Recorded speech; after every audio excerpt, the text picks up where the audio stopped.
I'm real revolutionary right now. Support this man, Black Media. He makes sure that our stories are told. Thank you for being the voice of Black America, Roland.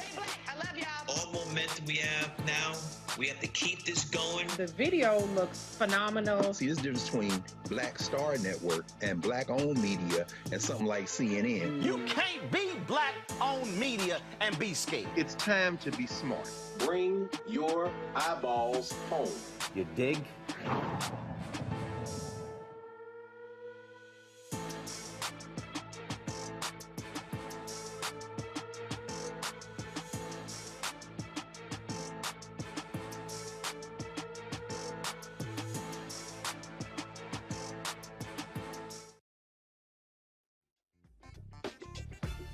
Today is Monday, September 26, 2022. Coming up on Roland Martin Unfiltered, streaming live on the Black Star Network. Two Georgia Alderpersons, boy, they get into a heated exchange of words. A white man and a sister. The white man is accused of calling the black alderwoman a ghetto bitch.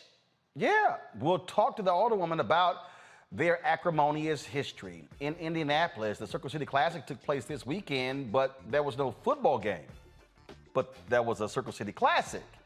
We'll tell you how dwindling crowds has led them to cancel the game but continue the other festivities. We'll talk with OffScript host Scottay about what's happening with these classics and how they may be going out of style. Brett Favre's SiriusXM radio show gets suspended because of his involvement in Mississippi's welfare fraud investigation. $8 million being sent to his areas of choice. Also, I was in North Carolina on Saturday for the announcement of a major initiative by the Environmental Protection Agency. Did you know that the environmental justice movement actually was launched in North Carolina 40 years ago? We'll tell you about what black residents there and some whites did to stop the environmental racism happening in their town, literally laying down in the streets to keep the trucks from bringing in hazardous material. It is a stunning story. We'll hear from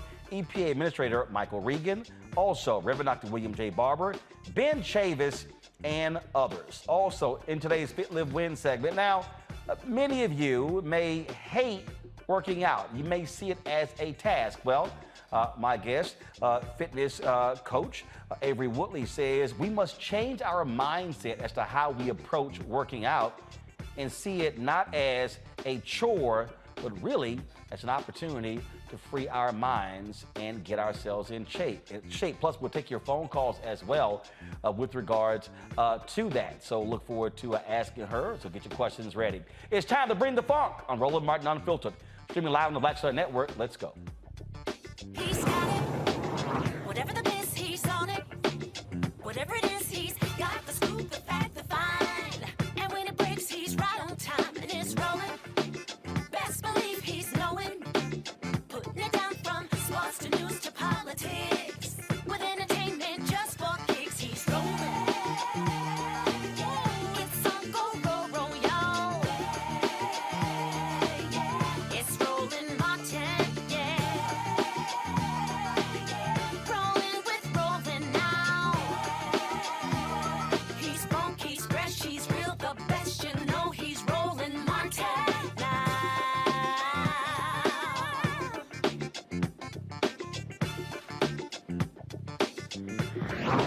Wait. Hold on.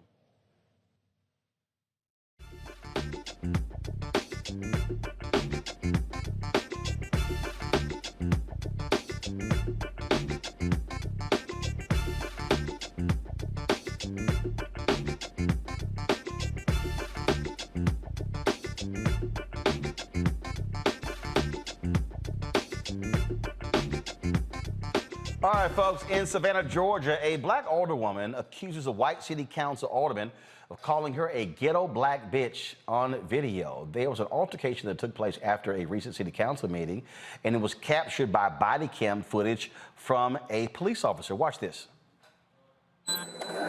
She treats employees like shit all the time. Probably had to, she's gone.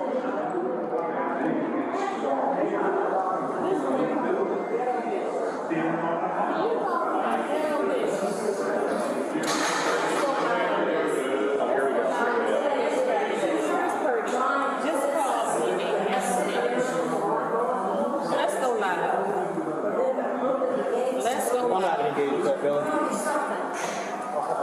Okay, so here's what I can do. You're asking me to go that's what I thought. The moisture in her front yard. I guess that makes you one too, because he's polite. But I'm telling you. Yeah. Ask him. If I could sell that house. Ask him. Ask him. Did you get that on your body cam, him calling you a ghetto bitch? Did you get that? It's called extremely Yeah. west. He called me a ghetto bitch. Selling without me signing. Yes. One of y'all got it on your body cam, so I'm sure you do. That property because she eroded it with all the storm. If I could have sold my house, I would have done it. What we looked at on the woman is putting in perspective. Billy, you know what? You are just really. I feel sorry for you. It's a real disappointment. A real disappointment, and I hate that things have resulted to what they are. I really do. Now, Alderman Curtis Purty isn't heard on the police body cam calling the alderwoman names, but he admitted to calling her that in a phone interview. Now, prior to what took place outside the chamber, things got a little testy on the inside. Watch. Aye. Opposed. Motion passes. Is there a motion regarding this license? Yes. Mayor Johnson, I move that we approve. Second. And properly moving second that we approve this license. All in favor indicate by saying aye. Aye. Opposed. Nay. Can we go to the board? We sure can. And No. I need Ma'am. to introduce that into the record. No. The hearing has been closed, ma'am. All right. All in favor by approving this license indicate by saying yay. I'm trying to. Wow. That's sad. Talk about racial equity. Motion Not at all. fails. There's your racial equity, city manager. What does Thank race you. have anything to do with it? A whole lot. I don't see it. Well, you wouldn't. Ladies and gentlemen, please. Ladies and Why is gentlemen. Why? Ladies You and tell gentlemen. me why. Ladies Asking and you. gentlemen. Ladies and gentlemen. Shut up, Keisha. Ladies and gentlemen. Move for a 5-minute recess, please. No, ma'am. No, sir. We're going to move on. We're going to move forward. All right. We will now move to. So you just told me to shut up, Purdy? No, Mr. Mayor, she could address the comment to you, not to me. Mayor Johnson, I Yes. want to know if Mr. Purdy, did you just tell me to shut up? I'm not going to. All right, joining us right now is Savannah, Georgia Alderwoman Keisha Gibson Carter. So what is going on here? Has this been a contentious battle between y'all for months, years? What's going on? I'm in a contentious battle for the citizens of Savannah. With regard to the interpersonal relations or the lack thereof, I really try not to focus too terribly much on that. Nonetheless, to make this really short and sweet, there's a rule of our council that essentially ices out the minorities on council, and by minority, I mean those who are in the minority vote by number. Myself, Alderwoman Bryant Lanier, and Miller Blakely are 3 alderpersons who essentially are the most vocal, the most progressive and aggressive alderpersons, and the most accessible to the citizens of Savannah. But because we have a rule of council that says we cannot put forth an item for consideration as legislation for consideration unless we have a majority vote. So no place else in the whole United States of America does a sitting alderperson, notwithstanding that I am the number 2 vote getter on council. I actually got more votes than the mayor. I represent all of Savannah in an at-large post, and I cannot present an item to be considered. So fast forward 2.5 years later, you can imagine that that's caused a lot of frustration. Nonetheless, we have figured a way to backdoor our way into getting what the citizens need, and that is helping them understand the importance of mobilization, forming a collective voice, and citizen engagement.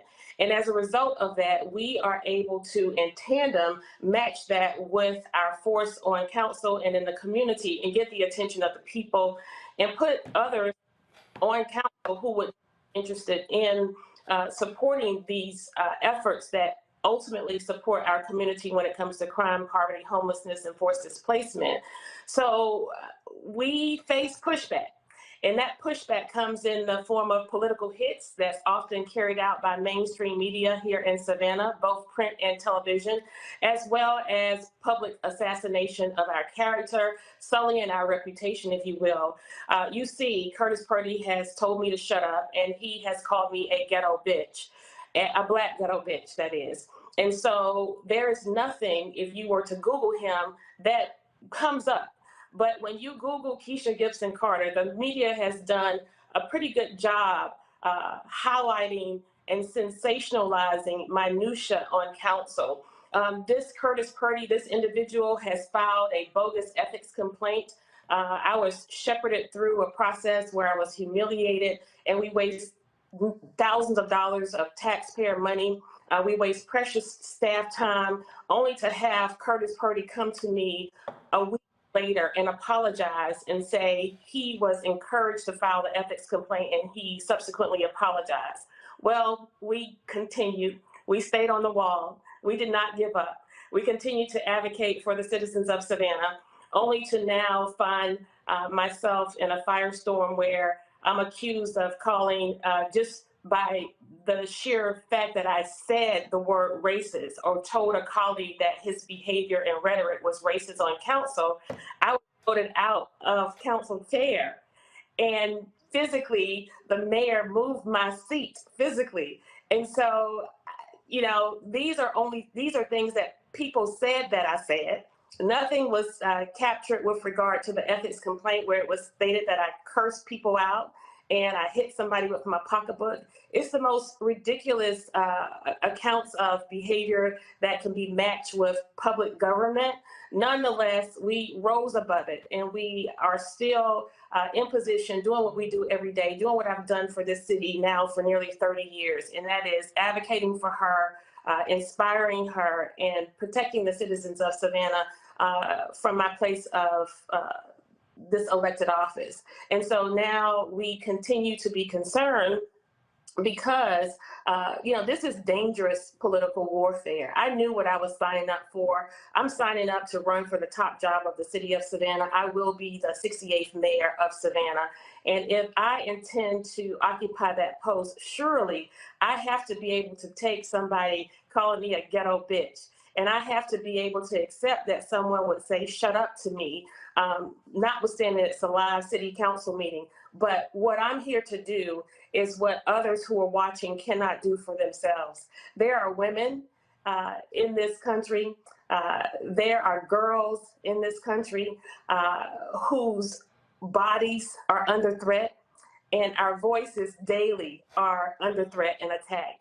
And I cannot sit idly by, despite the fact that these egregious acts happened some months ago, about 4 weeks for one and about 2 weeks for the other. And I tried to ignore it. But this individual, Curtis Purdy, posted on Facebook and bragged about what he did. But more dangerous than him bragging about what he did, Curtis Purdy is a sworn police officer charged with protecting the citizens of the community where he works. He's a university professor at Georgia Southern University here in Savannah at the Armstrong campus. Curtis Purdy is supposed to mitigate and de-escalate situations. This individual came out of his way. I left the city council meeting about 8 to 10 minutes early to go out and meet with my citizen and to help mitigate the situation that she was in with our assistant city manager, Heath Lloyd, only to have Curtis Purdy come out of chambers. And as opposed to taking the northern exit, he came in the southern direction where I was, where the assistant city manager and where the citizen was. She right away stated that she did not want to speak with him. And I turned to him and said, she doesn't want to speak to you. I have it. You've ignored her. Go on. So first and foremost, he never should have entered my space. He never should have entered my space. And secondly, okay. So here's what I'm confused by. Okay, where's the mayor? Where's the city council when it comes to don't y'all have some sort of rules with conduct when it comes to how council members talk to each other? Yes, we do. And so what happened? Nothing. He has not been reprimanded. He has not been censured. The mayor has not acknowledged one word about his behavior. He's not expressed any concern. In fact, he announced on his show, on his live Facebook show, that he supported Curtis Purdy. And that here again is another reason why I'm speaking up and speaking out, because as I stated, this $60 bathroom. So this is, I mean, so it's just strange to me. Again, like I say, I've seen other city councils where they've done some stuff, but this is quite strange to me here. Hold tight 1 second. I'm gonna go to a break. When we invest in ourselves, our glow, our vision, our vibe, we all shine. Together, we are black beyond measure. Always said this: rather than to continue to fight for a fair piece of the pie and the equal slice of the pie, I want my hand on the knife that cuts the pie. And to that extent, who bakes the pie and who puts it in? And that's one of the things that got me involved in going into politics in the first instance. I'm tired of people making decisions for me. Right. And mine. I want to be a part of that decision-making process. And luckily, it has paid off in terms of seeing the progress that many people in America have made, particularly people of color. One thing bothers me now that we seem to be losing that. Right. By saying that we've got to be more concerned with other people than those people who were here. We built America.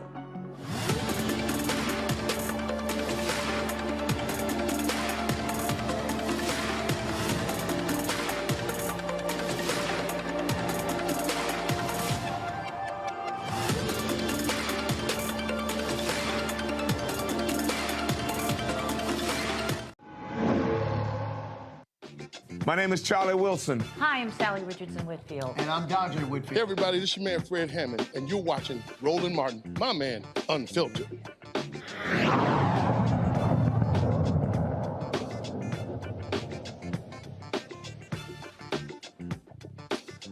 All right, so Alderwoman Keisha Gibson Carter. So, okay, so you don't have any admonishment from the council, from the mayor. What are your fellow members of city council saying? Are they just ignoring this? Well, Alderwoman Miller Blakely, my Post 2 colleague, and Alderwoman Bryant Lanier, the representative for District 1, have been very, very supportive and have encouraged me to push for an internal affairs investigation, because as you see, most of the body cam footage is of me, and you hear me, but you don't hear Curtis Purdy when the police officer was standing right next to him. Now, you should know that the police officer is a paid sergeant who basically provides personal security, fetches the mayor's breakfast, lunch, and dinner, and drives him around in a city-issued vehicle while also getting a stipend. So this individual has allegiance to the mayor and was motivated to not capture what Curtis Purdy stated to me, but was motivated to capture what I said. And this was the second time, he used the body cam footage. They turn this footage over to the media often, and once it's on the media desk, they sprinkle their magic on it, and it turns into something totally different from what the intended purpose was or what the scenario in fact was. And so then I'm often tasked with damage control and trying to paint a different picture for the public, which I essentially have decided that no longer am I interested in chasing down and making things right. But what I will do is continue to speak up, speak out, and advocate for those who are most vulnerable among us. As I continue to advocate for lowering taxes, I continue to advocate for integral behavior and actions within our local government, as well as how we are treating our city staff and ensuring that we have adequate services. And so you asked the question, what are the council's rules? Do you exercise these rules? Yes, the rules and the punishment, if you will, it's been used on me. And it's been used on me for things that no one heard, that was not captured on a body cam. It's been used on me for things that people just made up and said. But you have a guy who actually was captured in a live city council meeting saying, He did. You did say he did make a post. I want to read this here. This is what he actually posted on Facebook. He said, "Did I tell the alderwoman at large to shut up? Of course I did. I did not apologize for saying it. I'm sick and tired of the nasties and lies that come out of her mouth. She thinks it's okay to make homophobic remarks and call people names, especially during a meeting. I'm offended, and so are the citizens of Savannah. You can't act like you care about LGBTQ people or other groups and make the remarks that you do. If anybody needs to apologize, it's her. I will always have and always will stand up for those who have been oppressed or bullied. It's time to get back to work. God bless." Final comment, your reaction. You know, the piece I find problematic about that is, one, as I stated, he was bold enough to do what he did. Two, he was not smart enough to post that on social media as a police officer. And number three, you're lying. Not only did you commit the act, but you're lying about why you committed the act. And when I said this is dangerous political warfare, Curtis Purdy knows that I have the heart and spirit of this community in the palm of my hands. And he knows that I personally have dedicated my work through the Rape Crisis Center, as well as just a person, a citizen of Savannah, to assisting individuals in the LGBTQ plus community here in Savannah and outside of Savannah, and my family even. And so what I won't do, because what I don't like for people to do is to tell me how many Black friends they have to say that they're not racist, right? We're not going to do that. But what we will do is we will continue to let my work, my life's work, and my current work speak for me. And so the fact that he lied about why he told me to shut up, because nothing was captured. It was nothing remotely close to where a homophobic remark would have fit or matched. And he said the same thing. And he says that I said these homophobic remarks because he's married to a man. And he says that I called him a pedophile. And that's why he called me a ghetto bitch. Well, the last time I checked, gay people are not pedophiles. And so that doesn't match. It doesn't make sense. He's reaching, he's grabbing, and he's digging a deeper hole for himself. He was honest enough to say he said it.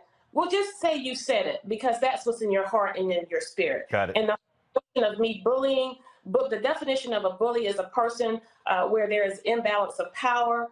It's where behavior happens frequently and continually. I see this person twice a month at the city council meetings. We don't say anything to each other unless he's challenging me on council, that is. And he carries a badge and a gun. How can I bully you, right? And so this is the same council. The irony that you should know, Mr. Martin, is that the mayor is African-American, and this is a majority African-American council. 7 out of 9 of us are African-American. This is the same council who voted to desecrate the weeping time, the property where the largest sale of enslaved people, African people, happened right here in Savannah, Georgia. This is the same council, a super African-American majority council, who won't vote to change the name of Calhoun Square to Susie B. King Taylor Square. This is the same council who allows for us to go about, and this piece where he told me to shut up, this came about because I was reminding our city manager that we are focused on inclusion and equity. And we were denying yet another African-American establishment a liquor license, where we have 600 establishments here in Savannah, and fewer than 15 of them barely are owned by African-American people. All right, then. Well, look, sounds like it's still lots of drama there in Savannah, so certainly keep us updated on what happens there. We really appreciate it. Thanks a lot. We thank you for your interest. Folks, we continue to examine Brittany Griner's case. That's been, of course, she's still in prison there in Russia. And you have WNBA players have announced none of them will be playing in Russia as a result of this decision. One of the things that's really interesting is that her basketball coach, when she was at Baylor, Kim Mulkey, was asked about that. And her response today, let's just say, has caused a lot of people to say, wow, this is one we even give a damn about Griner. Listen to this. Putting that collective group together. And then, too, I just wanted to get your thoughts on Brittany Griner's situation. And I don't think I've seen anything from you on that. And just can you? And you won't. I'll answer the first one for you. And how would you describe that process of putting that collective group together? And then, two, I just wanted to get your thoughts on Brittany Griner's situation. And I don't think I've seen anything from you on that. And just can you and you won't. I'll answer the first one for you. And how would you describe? I wonder how Brittany Griner feels when the person who she helped win a national championship, that's how she feels. At the Amakongo, the Binga Professor Lecture School of International Service, American University, Tanya Washington Hicks Professor, Georgia State University, College of Law, Lauren Victoria Burke, writer with the NNPA in the Rio. Damn, that was pretty dismissive, Lauren. Yeah, it was. You would think you would just get the boilerplate response that this woman has effectively been kidnapped in Russia. And you would think they would be just on a very basic human level, some sort of an expression of concern for her. And, you know, I don't know what the hell that was. She didn't really say enough for you to be able to figure out exactly what she was thinking one way or the other. But the fact that she expressed absolutely no concern for Ms. Griner is sort of ridiculous, right? I mean, are you really speaking as if you don't know this person? This is somebody she knows. It's not as if it's a complete stranger. So that was hold up. Not just knows. Helped Moki win 2 national championships at Baylor, including a 40-0 season, which frankly got her the bigger promotion and bigger money at LSU. Right. It's amazing, isn't it, how, you know, once again, we're the talent, we're the people who bring the money in and sell the tickets and get people into the seats, and then, you know, other people profit from that, okay? And there's like no acknowledgement whatsoever of concern or, you know, like I said, just an absolute boilerplate statement that we've heard 1 trillion times that Ms. Griner should be brought home would have done in that situation. She seemed to be wanting to make a point of not wanting to make any sort of comment like that. I thought that was fairly strange. It's clear Tanya Moki doesn't give one damn about Brittany Griner. I mean, my goodness. And you won't? Not even. I'm saddened to see that one of my former players who helped me get 2 national championship titles is having to endure this. Nothing? Really? Nothing? I mean, you know, I don't know Brittany Griner, and yet as a human being and as a Black woman, I am sympathetic to the situation that she's in. And you would think that a coach who clearly has had a relationship with Ms. Griner that profited her and advanced her career, that transaction would extend to a recognition of her humanity and a statement to that effect. But I think we need to recognize that some of these relationships that we think might create some actual affection or respect are purely transactional. Well, this is also the same Moki who was one of the folks who derided having to wear a mask during COVID, you know, she's that's the kind of person that she is, frankly, on Makongo. Yeah, and I think that she's shown herself and her personality through her actions like that multiple times. And really, at the end of the day, this actually ties into your last segment, really, because we need to force people to respect our sisters, period, bottom line. And to be, when you talked about the sister, Congresswoman Keisha, and how she's not feeling protected by the mayor there and other people there, this also translates over into what this coach is doing. And so I'm thinking about the students who are there. They should be making statements against this coach as well, because to not show a common humanity, just as Tanya was saying, not just for a human being, but for somebody, as Lauren was saying, who helped you get a lot of money by winning those titles, and you can't even show a level of compassion. You are a leader of women. You're supposed to be the highest representative of true character and leadership and compassion. That's your job as a coach, not just to get people to win games. And she's failing that at every level. And to say, and you won't, just to brush her off like that, I feel like it's a serious lack of leadership. And I feel like the women who are part of that program and anyone else who supports it also need to call her out. Absolutely, absolutely. Folks, I don't know if many of y'all seen this video that's been circulating. It's a trip. So white guy comes up to the door, bought some solar panels, and y'all get the clip ready. And, you know, brother walks out. Something quite interesting happens. See, these doorbell cameras, y'all, really are causing some drama. So y'all got the clip ready? All right, y'all, this actually happened. Watch this.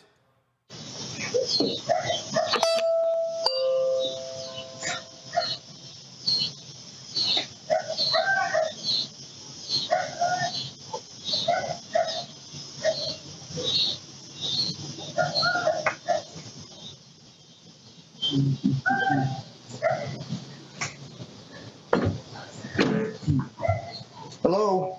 Yes, sir. Hey, how you doing? Okay. Hey, sorry to bother you. I'm Fernando. I work for Peak Energy. We're a few doors down. We're in 1845. Okay. So we do solar around here. We're just coming around talking to niggers. Sorry, dude. Neighbors. I apologize, man. I know. No, man, that wasn't even...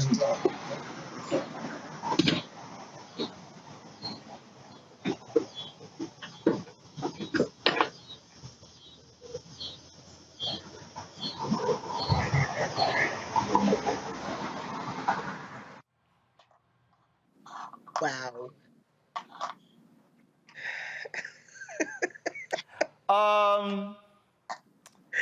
So, Omakongo, go ahead.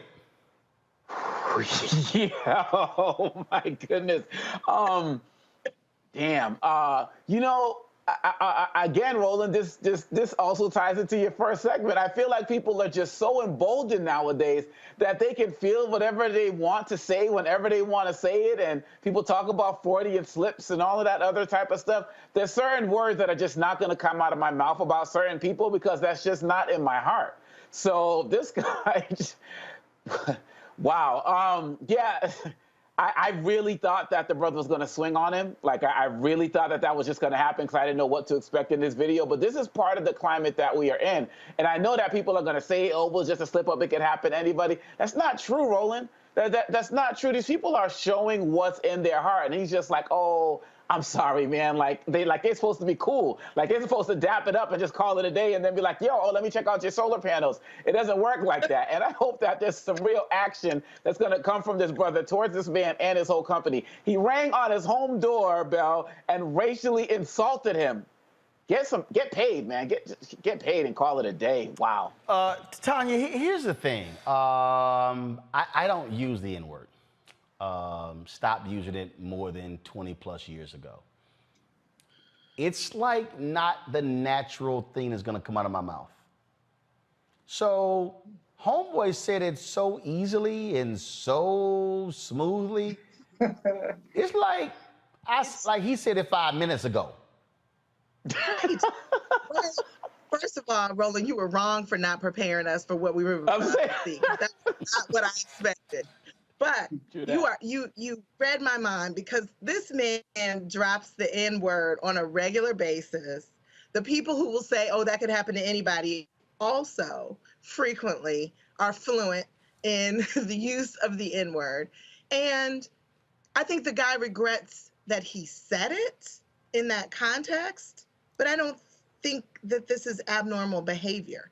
And thank God for cameras. I am so excited that we are capturing people's raw behavior when they think no one is watching. People in the park insulting people, Karens having meltdowns in various places. I mean, this is something we need to really look at as more the norm than the exception.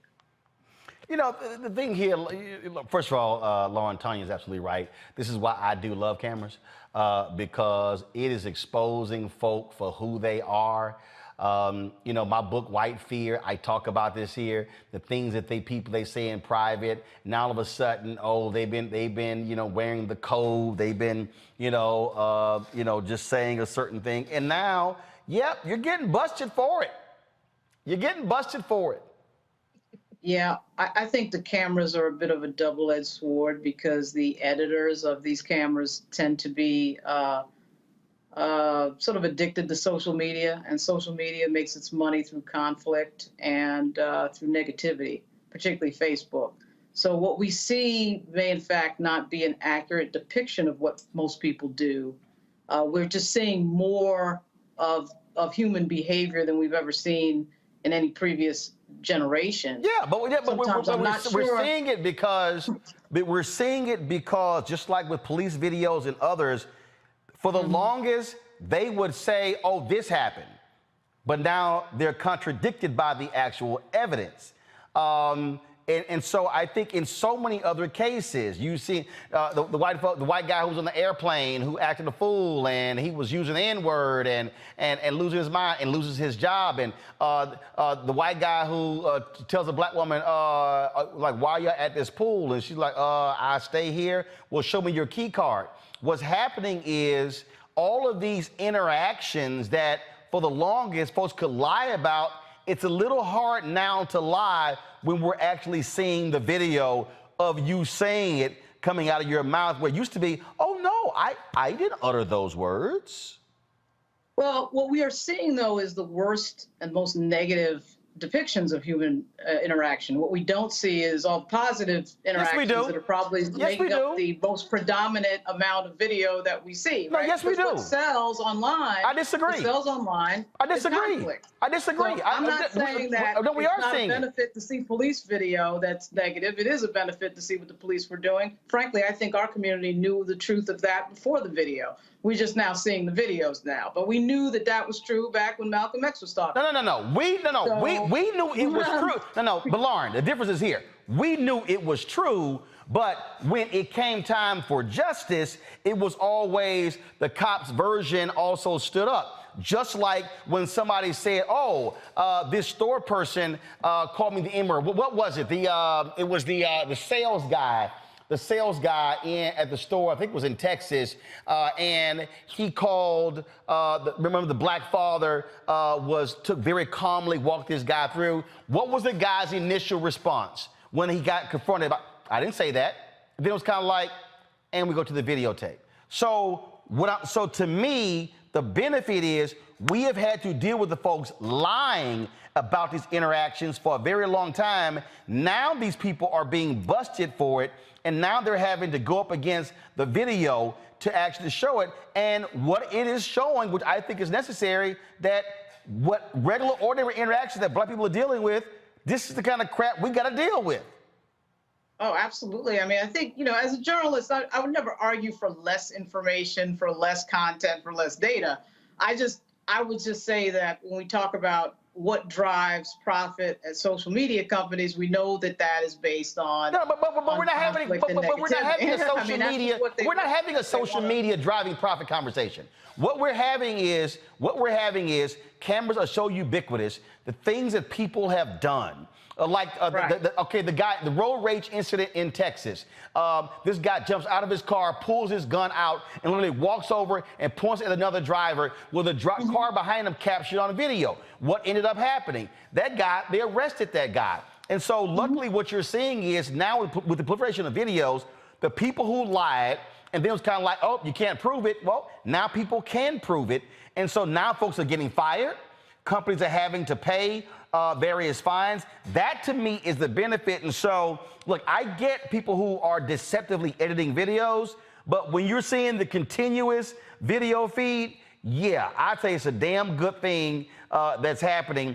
And so you saw, and Tanya was right. That guy was like, damn, I can't believe I said that. Yes, you can, because you know why? You've been protecting your little voice for a very long time, and it just flowed out easily.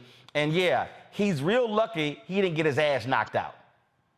And Roland, yeah, I mean, obviously that was an example of somebody saying something, obviously saying a word that he is accustomed to saying often. Because as you said before, nobody just says that word. That is known as the absolute taboo word of the century. Everybody knows that. So, I mean, the fact that he said it so easily is obviously a reveal to his true personality. Absolutely. That was the deal. Tanya, go ahead, real quick. So, yeah, I agree that we need to be mindful of how people use negative videos on social media. But this was an objective camera. This was like a Ring camera.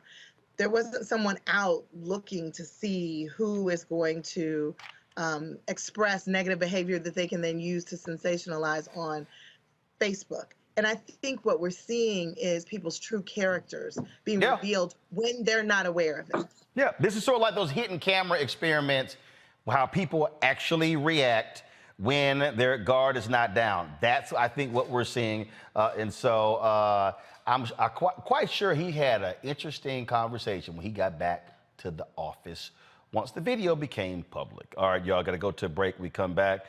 What's happening with these HBCU classics? Are they dying out? Circle City Classic was in Indianapolis this weekend. There was no game. They had bands, they had parties and other events, but there was no game. We'll talk to my man Scottay, OffScript TV, up next. Roland Martin Unfiltered. Be sure to download the Black Star Network app on all platforms: Apple phone, Android phone, Apple TV, Android TV, Roku, Amazon Fire TV, Xbox One, Samsung Smart TV. And of course, please join our Bring the Funk fan club. Where every dollar you give goes to support the show. Check and money orders, P.O. Box 57196, Washington, D.C. 20037-0196. Cash App, $RM Unfiltered. PayPal is R Martin Unfiltered. Venmo is RM Unfiltered. Zelle is Roland at RolandSMartin.com. Roland at RolandMartinUnfiltered.com. We'll be right back. When we invest in ourselves, we're investing in what's next for all of us. Growing, creating, making moves that move us all forward. Together, we are Black beyond measure. Don't you think it's time to get wealthy? I'm Deborah Owens, America's Wealth Coach, and my new show on the Black Star Network focuses on the things your financial advisor or bank isn't telling you. So watch Get Wealthy on the Black Star Network.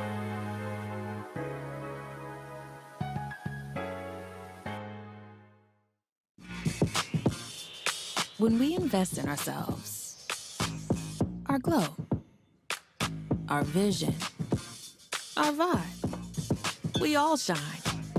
Together, we are Black beyond measure.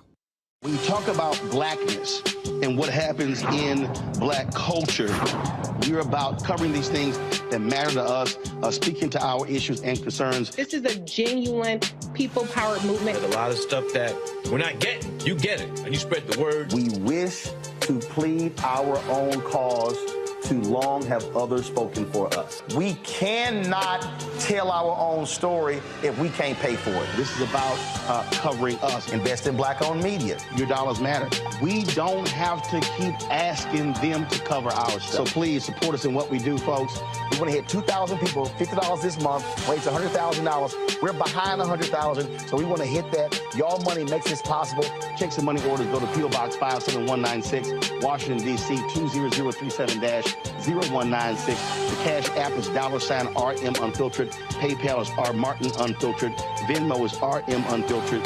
Zelle is Roland at RolandSMartin.com. Hi, y'all doing? It's your favorite funny girl, Amanda Seals. Hi, I'm Anthony Brown from Anthony Brown and Group Therapy. What up, Lana Well, and you are watching Roland Martin Unfiltered.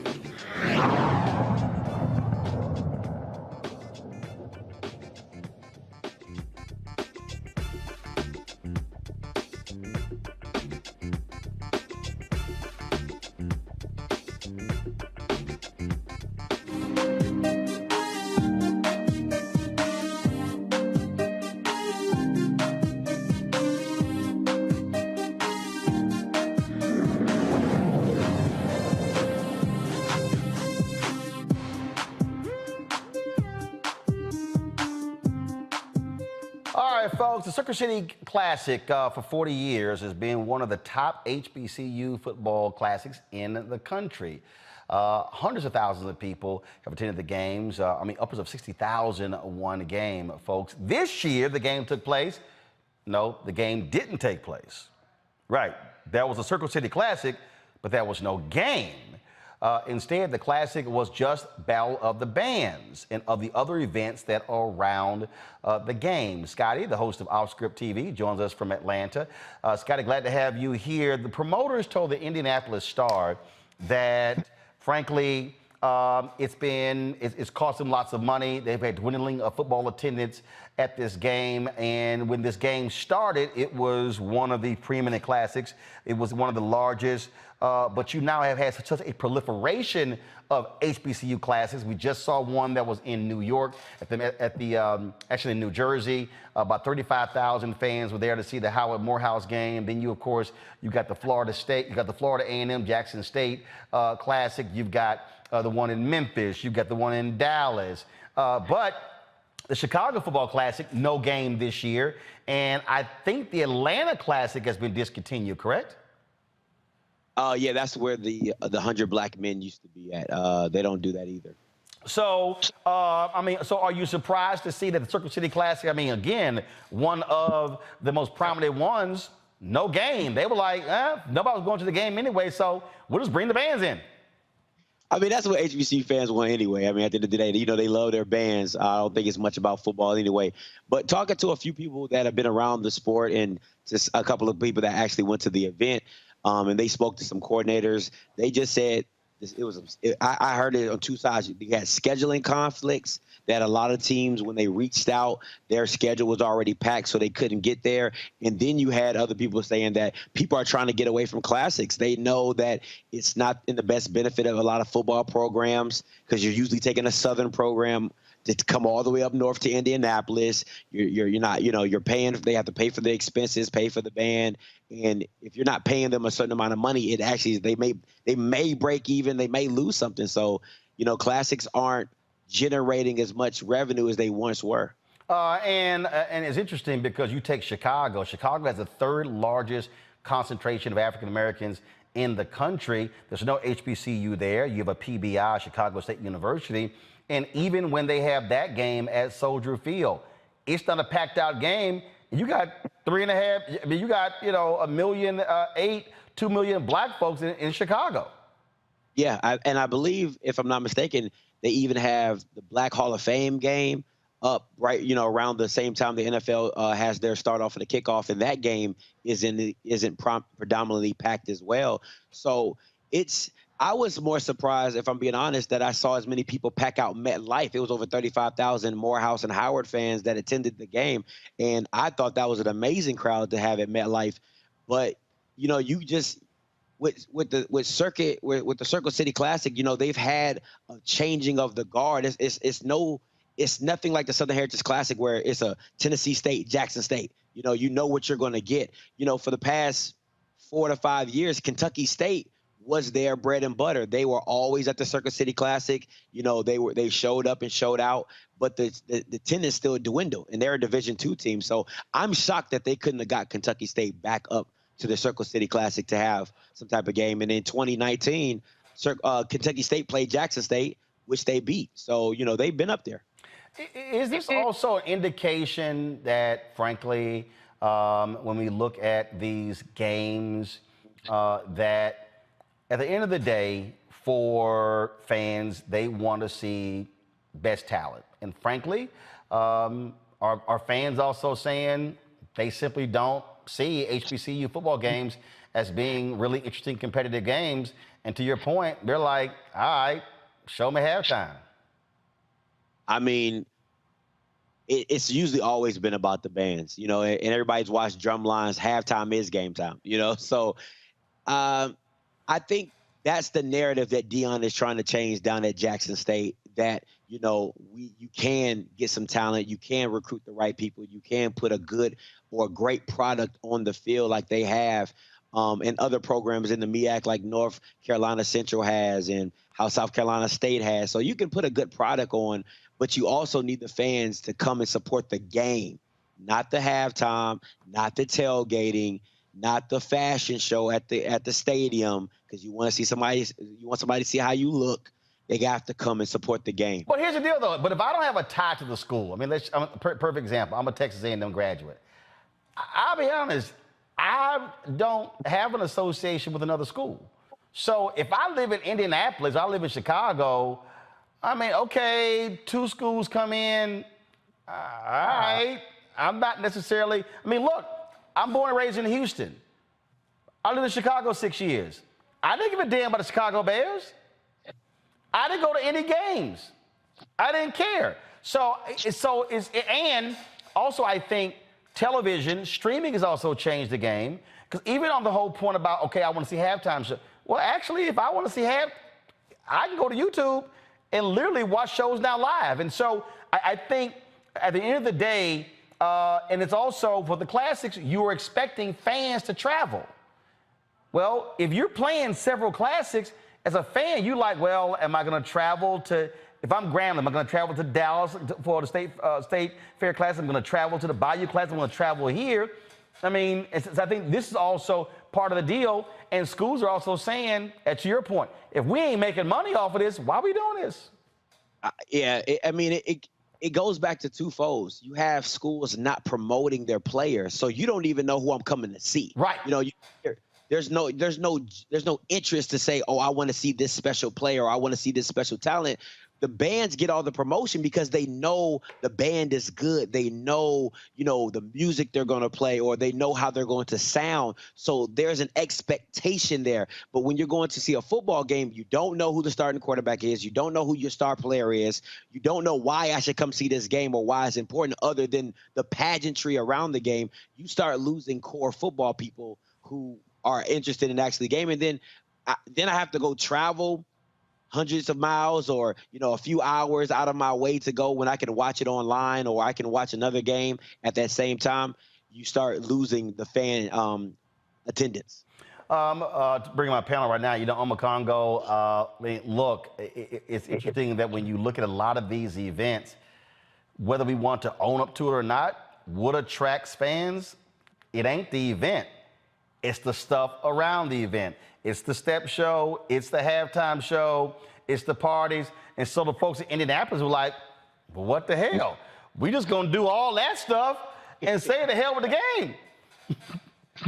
Absolutely. It's very interesting. And this kind of goes back to the conversation we were having last week when Scottay was on, when we were talking about Deion Sanders and HBCUs. I think that it's really important that many people within the HBCU community, people like Deion Sanders and heads of programs and marketing departments, really start to come together and start looking at new ways to reach our audiences. Because really, at the end of the day, this particular classic has been going on, since like 1984, and you said over 60,000 people that have attended at one point. But we're in a new age now where people are able to stream, where people are able to do so much, and we have to ask ourselves the question, is is the leadership of our schools and our organizations, are they really working to meet the new times? Because other organizations and professional sports and regular other college sports, they're still filling up the stadiums. They're still having, people who are, getting crazy ratings in terms of watching the games on television and the like.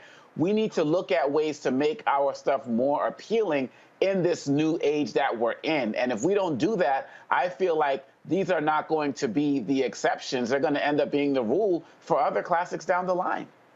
Tanya, the thing here is, I just think that when we are now talking about this sports piece, we're just living in a whole different world these days. And guess what? If you want fans to come out, it's a lot of competing options for the dollar of those fans.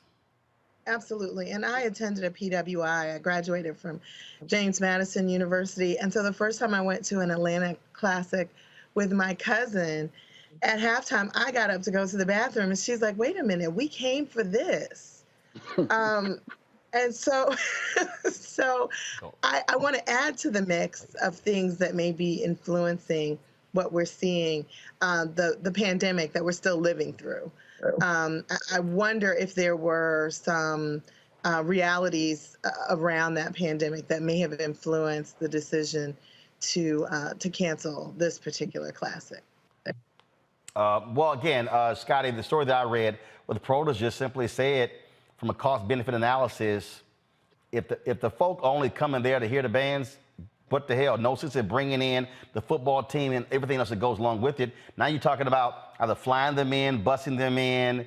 You're talking about support staff. That's a lot of, and then paying the game check.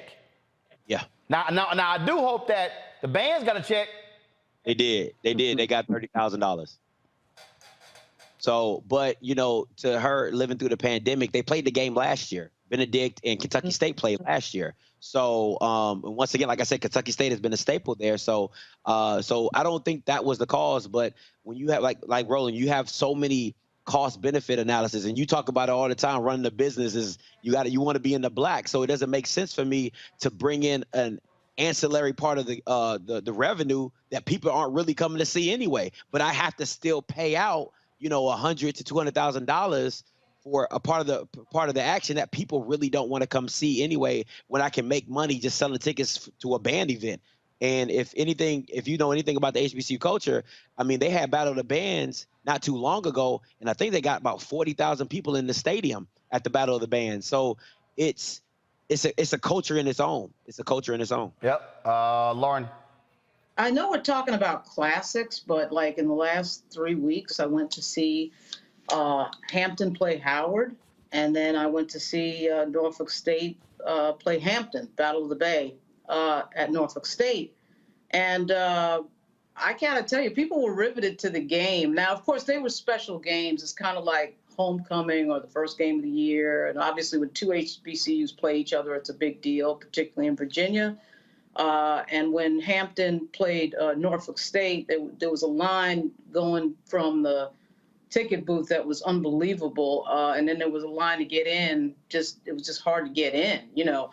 But at any rate, obviously, you're right. Everybody was there, very excited about the bands, and you know, there's no denying that. But I would not totally laugh at the game, even though Norfolk State and Hampton. I think Howard actually is 3-0 now, but Norfolk State is not very good at all. But when it's a special game and homecoming, yeah, but that's a different deal. So, for instance, because now you're talking about two fan bases, and yes, a homecoming game. That's different.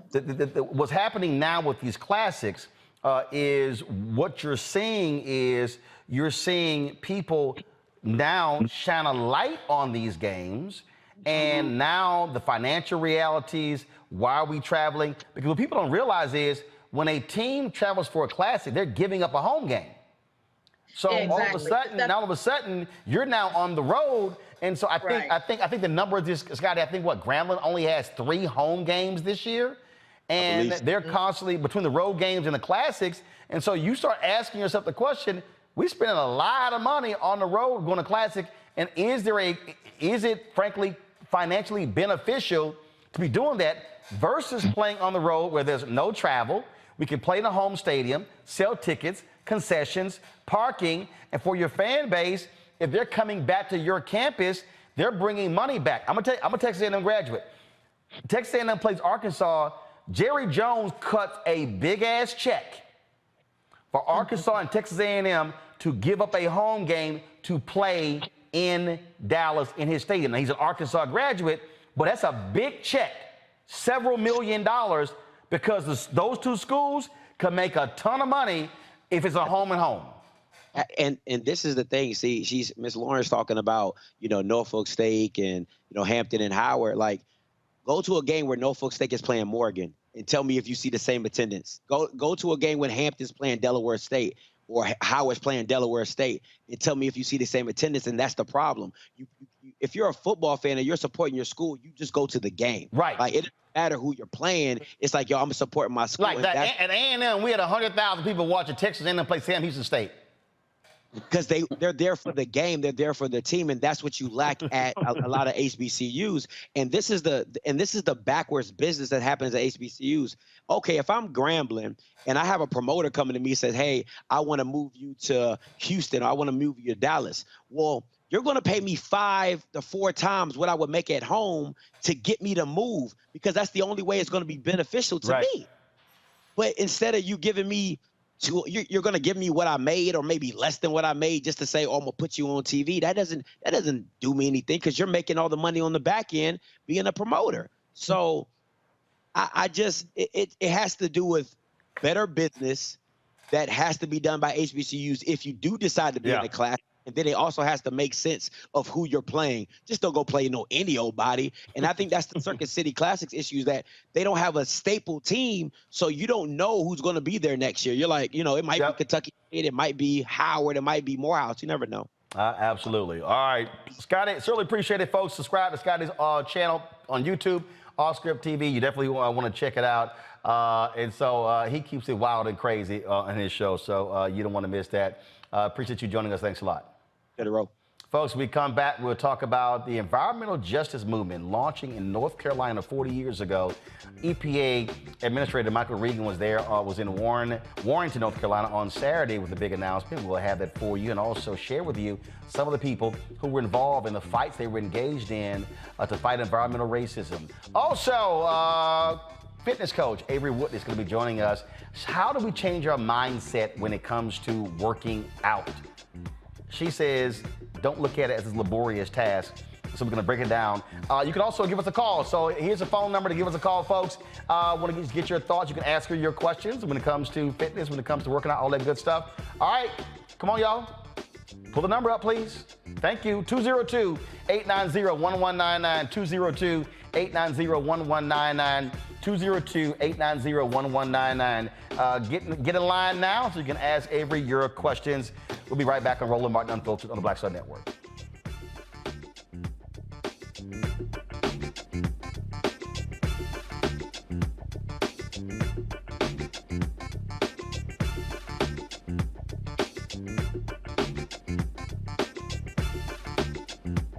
When we invest in ourselves, we all shine. Together, we are black beyond measure. I've always said this, rather than to continue to fight for a fair piece of the pie and the equal slice of the pie, I want my hand on the knife that cuts the pie. And to that extent, who bakes the pie and who puts it in? And that's one of the things that got me involved in going into politics in the first instance. I'm tired of people making decisions for me. Right. And mine. I want to be a part of that decision-making process. And luckily, it has paid off in terms of seeing the progress that many people in America have made, particularly people of color. One thing bothers me now that we seem to be losing that. Right. By saying that we've got to be more concerned with other people than those people who were here. We built America.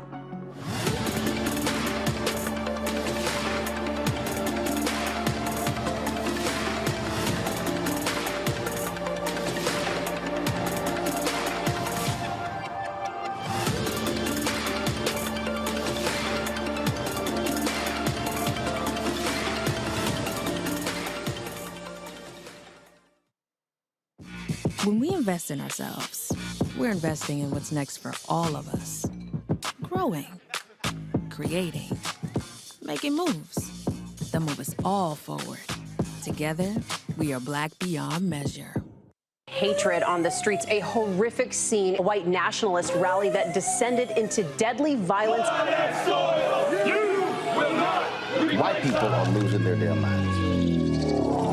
As an angry pro-Trump mob storms the U.S. Capitol, we've seen shooting. We're about to see the rise of what I call white minority resistance. We have seen white folks in this country who simply cannot tolerate black folks voting. I think what we're seeing is the inevitable result of violent denial. This is part of American history. Every time that people of color have made progress, whether real or symbolic, there has been what Carol Anderson at Emory University calls white rage as a backlash. This is the rise of the Proud Boys and the Boogaloo Boys. America, there's going to be more of this. Here's all the Proud Boys, guys. This country is getting increasingly racist in its behaviors and its attitudes because of the fear of white people. The fear that they're taking our jobs, they're taking our resources, they're taking our women. This is white fear.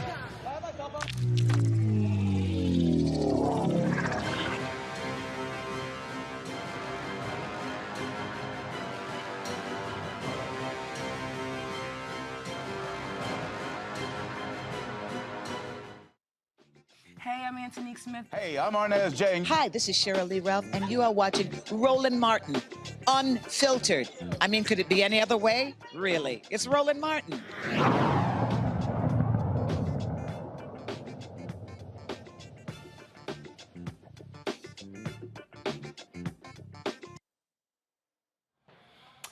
All right, folks, on Saturday, we were in Warrenton, North Carolina for the Environmental Protection Agency's announcement where they are combining, making some changes in their agency. Going to have 200 people dedicated to this whole issue of environmental justice and civil rights.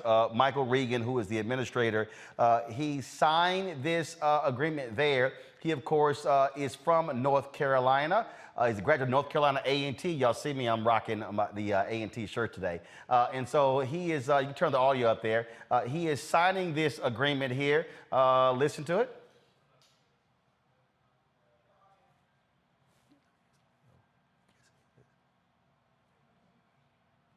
All right, so he signed the agreement there, surrounded by a number of activists in North Carolina. These were folks who were there. These were the people who were fighting at the time, 40 years ago, in North Carolina, they were protesting what was happening. Let's pull this up right here. I'm going to play this back. I want you to play that. Pull it up.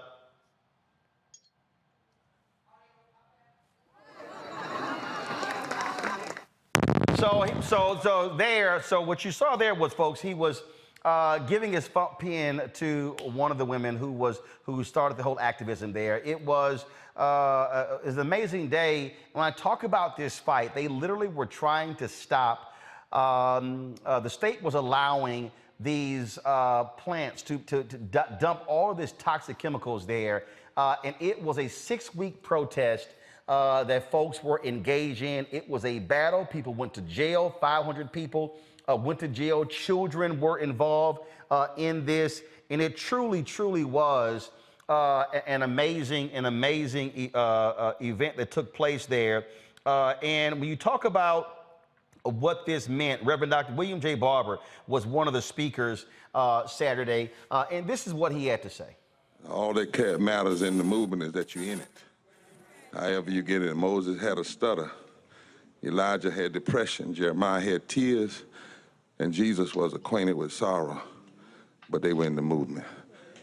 And thank God for you allowing me to be here today, Secretary Reagan, Congressman G.K. Butterfield, who I remember when you integrated, desegregated the courts in East North Carolina and desegregated Wilson County.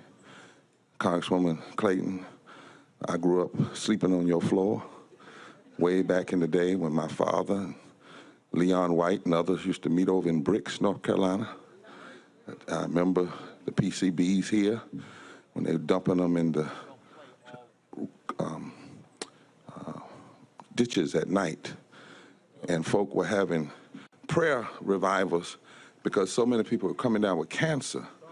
And Leon White and others, my father, late William Barber, said, why don't we go out at night and find out what's causing the cancer, not just pray about the cancer. And that's when they found the trucks. You remember, darling, putting them out. You know, it's been a long struggle, and we still have a long struggle to go.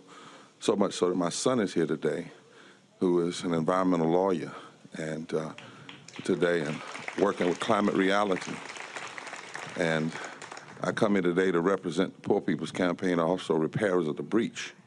And I heard somebody at the Poor People's Campaign. Secretary Reagan and to President Biden, and most of all of all the poor and low-wage communities across this nation, which makes up 140 million people. That's how many poor and low-wealth people we have in the richest nation in the world. 140 million.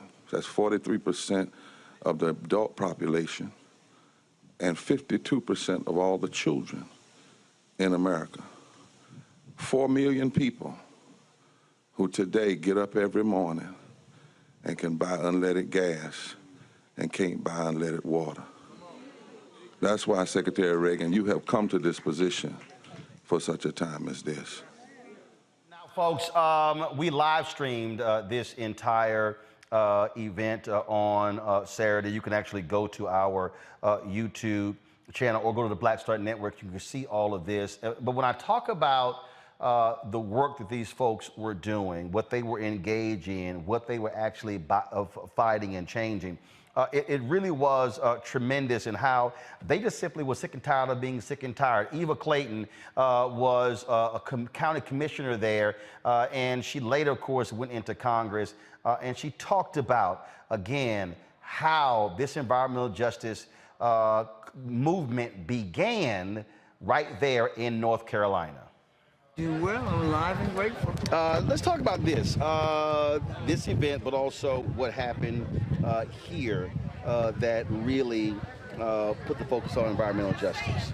For folks who had no idea, who didn't know about this history, how critical was it, the work that they did, you and others? Well, very critical. You know, those who were on the protest line brought it to the attention of other people, right? But as Dolly said, it was really a community effort. the people who you didn't see on the lines. It was the mothers who fed them, the ministers who prayed. In 1982, I was a member of. Let's see here, folks. We had just having some issues right here with the frame rate of that particular interview. Let me see if I can go ahead and pick it back up where Eva was talking. So, we'll try to get that straight. But what I'll do this here. Ben Chavis was one of the folks, of course, activist. He was one of the folks who was arrested at the time, and he also shared with us what took place. Announcement by the EPA administrator, a huge deal, but it was the work of regular, ordinary people long time ago that made today's announcement possible. Right, 40 years ago, I and 500. My name is Dolly Burwell.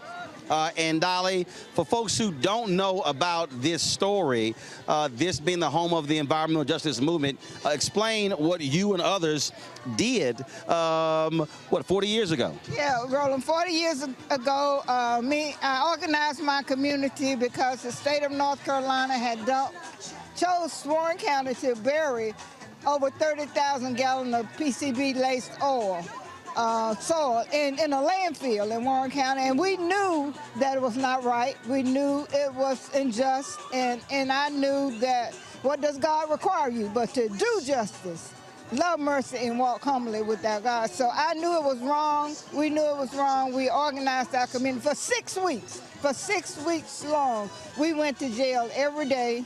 And we stayed on the case until this landfill was detoxified and cleaned up in 2004. How many people were involved? Oh, it was more than 500. It was more than 500 that was arrested. It was thousands that came to Warren County in March, but over 500 men, women, and children was arrested in Warren County.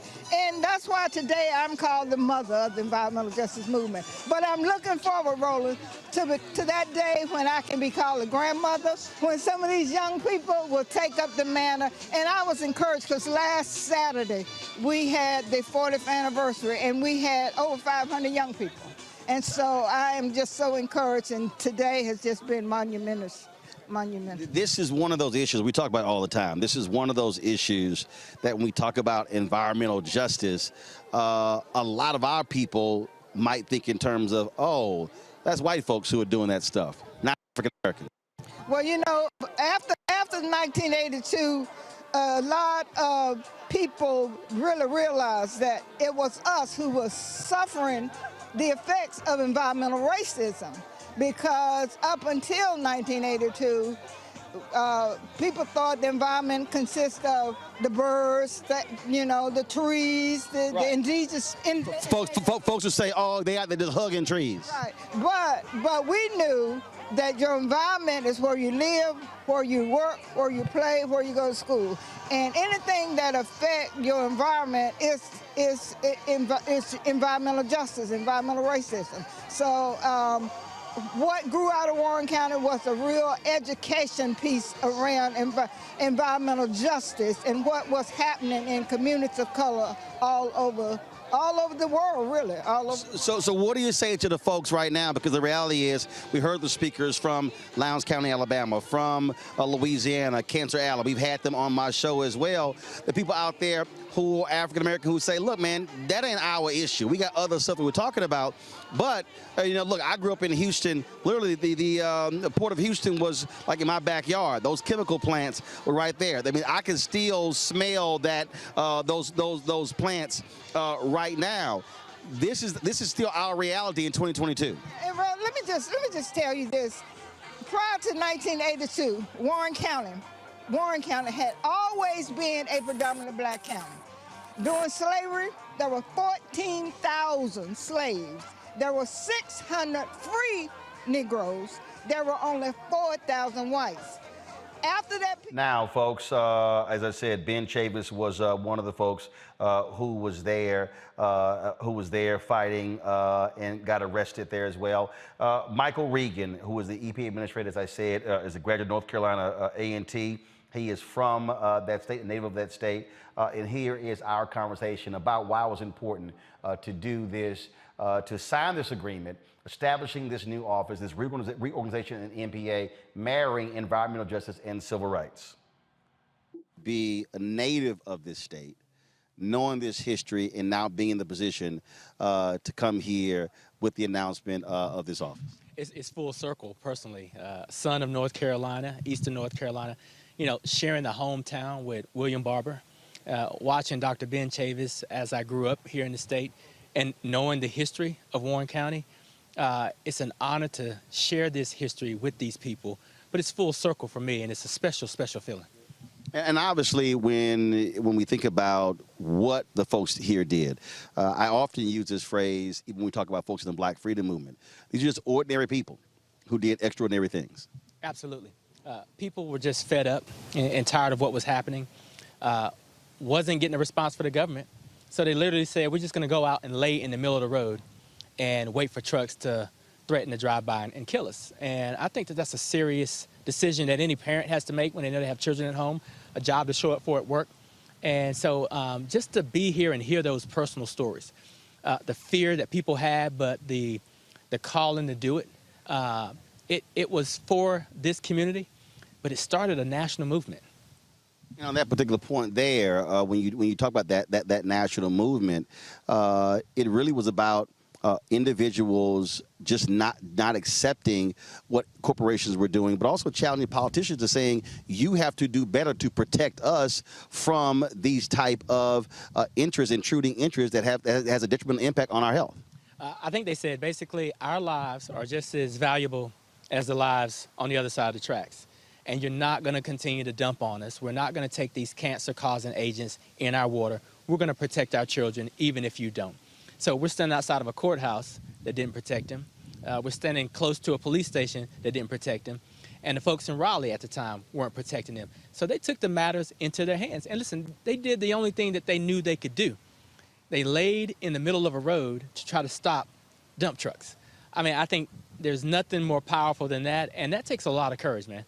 When we look at that history, but also now look at what took place in Flint, what's happening in Jackson, what's happening with Cancer Alley in Louisiana, what's happening with the DOJ looking at environmental issues in Houston. I mean, we still are dealing with a significant issue of environmental racism and folks demanding environmental justice all across this country. Absolutely. I mean, the data speaks for itself. The issues speak for themselves. We know that Black and brown communities have been disproportionately impacted for generations. We've seen the indifference, the lack of investment, the political malfeasance. And so people have stepped up. But that's what President Biden heard when he was campaigning. And this is the first president that has made environmental justice and equity, racial equity, a centerpiece of the administration. The first president during a State of the Union address to talk about environmental justice. The president is serious about it. Leadership starts at the top. That empowers all of us to do what we're doing. And that's why I took the time to change the structure of EPA, to elevate Title VI, civil rights, and environmental justice to the highest levels of the EPA. Government has failed a lot of people in this country. That's federal, state, and local. We can't deny that. Let's quit denying it, and let's focus on what are the solutions. It's interesting, when I was talking to Ben Chavis, he said he struggled back then in '82 to get civil rights organizations to understand that this environmental racism was a civil rights issue.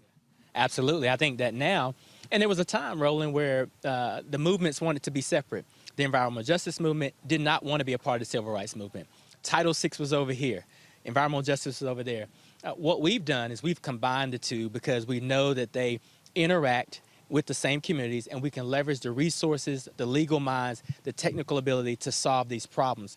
So again, it's full circle. We had civil rights leaders and environmental justice leaders here today, arm in arm, clapping about the elevation of both into one office with billions of dollars flowing to both of these offices. This is a new day, man. This is a powerful, powerful statement by the Biden administration, and we're just getting started. So explain, what exactly will this office do? I mean, I heard folks talk about it's going to be staffed by 200 people. Is it going to be housed here? Is it going to be based here? And what will they actually do?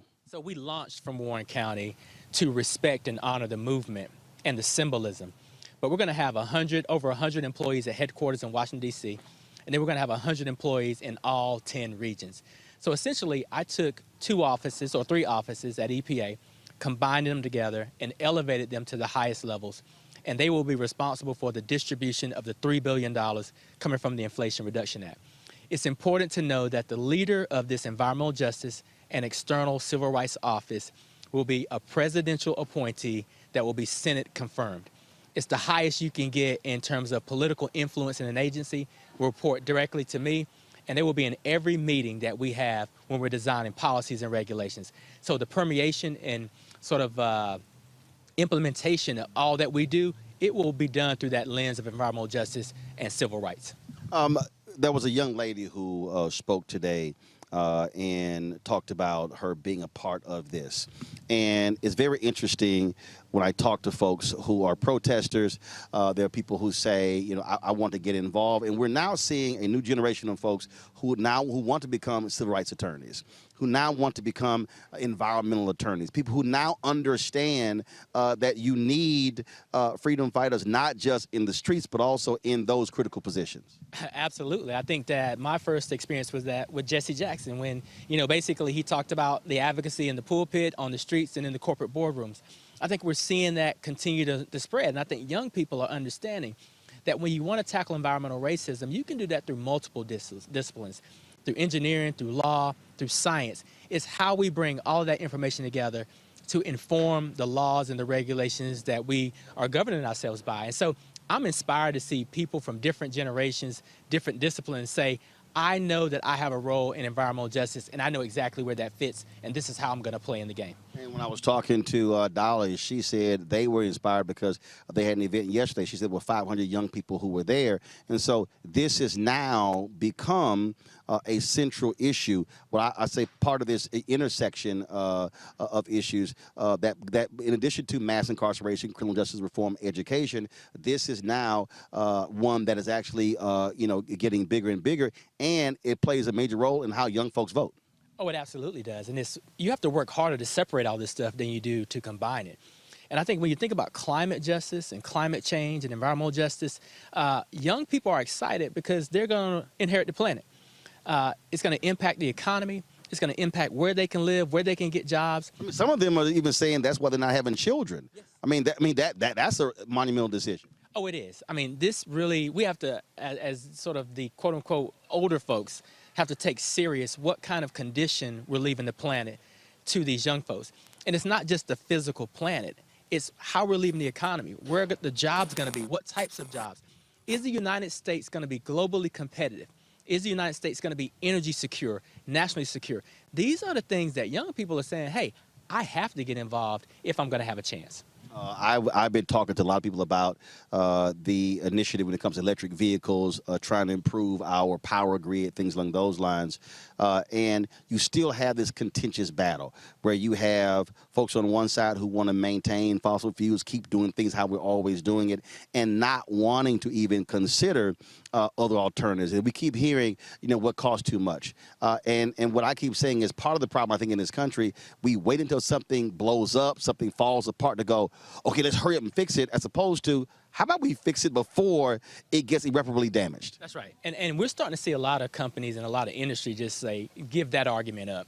Now they want to be on the right side of history. Part of that is because young people are changing the market demand. So now companies have to keep up with the demand of the market because young people are influencing that. I think also, Roland, technology. Technology is playing a huge role here. Now when we look at the investments of clean energy, the cost of coming down is cheaper than fossil fuels. So a lot of political rhetoric in Washington, D.C. and these state houses is all about, the climate change ideology. The reality is that the markets, technology, business models, energy security, national security, all these things that young people are paying attention to, climate change and clean energy favors that transition. Last question. There's somebody right now who is on the fence about voting. There's a brother out there, there's a sister out there, and they're saying, hey, I'm just not sure. I don't think my vote matters. I don't see anything actually happening. You obviously can't advocate for a party or for individuals, but talk about how it is important for people to understand that their vote has a direct impact on how public policy gets changed, for good or for bad. Oh, yeah. I mean, number one is power in number. So if you want to win, you want to get the right number count. Number two, if your vote isn't in the conversation, you won't be represented. And if the people that govern your state, your city, your country don't represent your interests, then you're going to get the short end of the stick. So the only way to get your voice heard is to use your voice, find a table to sit at, and be sure that you're explaining to people how you feel and how the future should be shaped. So every vote counts. We know that. And if we can drive voter turnout in this country, then the people who represent in this country will actually reflect the desires of the people. All right. Well, we surely appreciate it. Big announcement today, and thanks a bunch of having us here. Thank you, sir. All right. Appreciate it. Yep. All right, folks, we're going to air part 2 of a lot of these interviews tomorrow because this really is a huge issue. I want to go to my panel real quick to get their thoughts before we go to a break and go to our next guest. Tanya, it was just interesting to hear how when this 40 years ago, the environmental people didn't want no part of this civil rights deal, and the black people kind of like, yo, this is civil rights, this is environmental racism, y'all need to be on top of this. Yeah, I mean, these issues are inseparable. Equality and justice cannot be disaggregated. So if you don't have clean water and there's lead in the water, then you're not going to get a quality education because it affects attention span and one's ability to actually learn. So all of these things are connected. And, I think it's important that folks, particularly law students, like the ones who I educate, understand that if you want to do civil rights work, pick a context. Black folks are experiencing injustice across the continuum in a variety of contexts. Pick the thing that you're passionate about and get to work, because 40 years ago, they never imagined that their work and putting their bodies in the movement would lead to this $3 billion investment in environmental equity. And I'll say this, Omakongo, this is a perfect example. Black folks, when you look at all movements over the last 50 plus years, black folks have been at the center of nearly every single one. And that was really the beauty of that whole segment, Roland. And I'm really looking forward to tomorrow's as well, because when you were talking to the elder there, she was talking about how she was concerned for the future that people weren't going to carry the torch. But then she talked about where, over the weekend when they had their event, over 500 young people came out. And that's how the work continues. And people have to understand that there is no issue in this country as it relates to justice, whether it's environment, education, or something that does not affect black people. And black people have always been the people to lead us out of whatever issues we're going through in this country, and we cannot forget that. And it's also really important that we as a community have to understand we have Hispanic people in this country, we have Native American people in this country, well, white people, Asian people, but black people are consistently #1 in pretty much every disease. And if those of us who have not tied that to the environmental factors and the conditions that we live in, if we don't understand that now, some of us may never understand it. So I'm hoping with what you're doing with this segment, more of us are going to start to wake up. And lastly, I got to say, Secretary Regan does not get enough credit, and it does not get enough props. And this is yet another area where the Biden administration has to do a better job in its marketing and messaging going into the midterms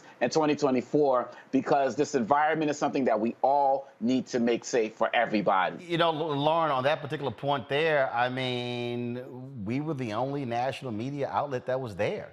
I find that. I mean, I'm talking about, like, seriously, we get out there and you had a couple of local folks, you had, there was a local NPR person, but, I mean, here we were talking about, we're 3 hours away from D.C., okay? So, we left here at 8:30 in the morning, we got there 11:45, we get set up, we get there, literally there's no one there. I think the EPA streamed it, but that was it. And this is a huge announcement that came from the EPA. Yeah, that's really strange because climate change issues are huge for the Democratic Party in particular, as they try to attract younger voters who see that as a top 5 issue. I know the drive that you made, Roland, quite well as somebody who drives to my mother's house in Suffolk, Virginia, which is, Southern Virginia. But I don't understand how that didn't get more media, because it is a huge demographic issue for younger voters, and typically advertisers are interested in that group. It's also a huge attractor of lobbying money. But then again, obviously, as we've seen at Joe Manchin several times, there's a lot of pushback from companies, big coal, et cetera, and so on. We talk about, climate change issues. We see the foolish ideological debate, the lack of wanting to pay attention to science over on the right. But I'm surprised, frankly, that you were the only one who covered it. I think that's where we get into race, quite frankly, because I think had that been, we've seen a few climate-related events in D.C. that were sort of predominantly white that got tons of press coverage. So I'm surprised at that still, though. Amazing.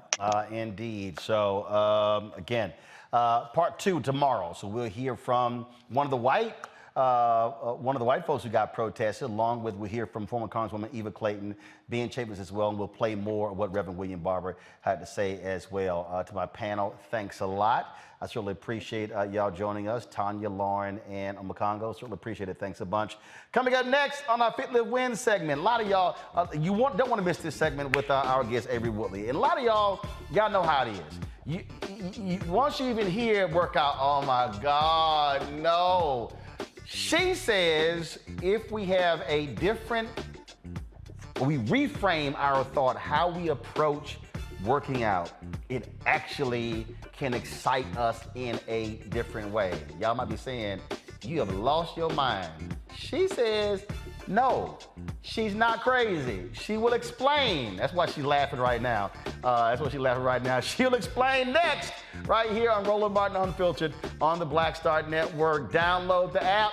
All platforms, Apple phone, Android phone, Apple TV, Android TV, Roku, Amazon Fire TV, Xbox One, Samsung Smart TV. And of course, you can join our Bring the Funk fan club. Every dollar you give goes to support this show. Check-in money orders go to P.O. Box 57196, Washington, D.C., 20037-0196. Cash App, $RM Unfiltered. PayPal's R Martin Unfiltered. Venmo is RM Unfiltered. Zelle, Roland at RolandSMartin.com. Roland at RolandMartinUnfiltered.com.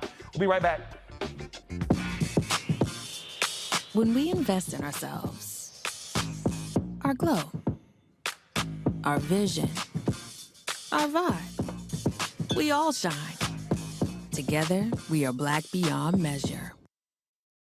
Next on A Balanced Life with me, Dr. Jackie, the great resignation is upon us. Yes, it's real. People, young and old, are evaluating their lives and making some determinations whether to stay or to go. But before you take the leap, you need to examine your motives and make a plan. It's not so much about doing this thing or starting this business or, leaving where you are to do something different. It's about getting in touch with you. How to make change while also keeping balance. Here on the next A Balanced Life with me, Dr. Jackie, on Black Star Network.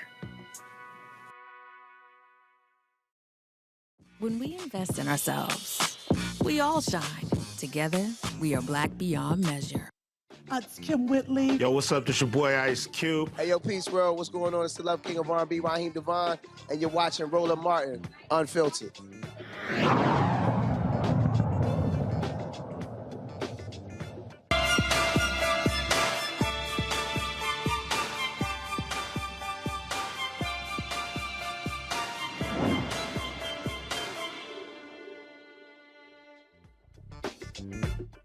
Many of you, I got it, y'all killing music. I'm like many of y'all when it comes to working out. Oh my God, you absolutely hate it. And I got a home gym.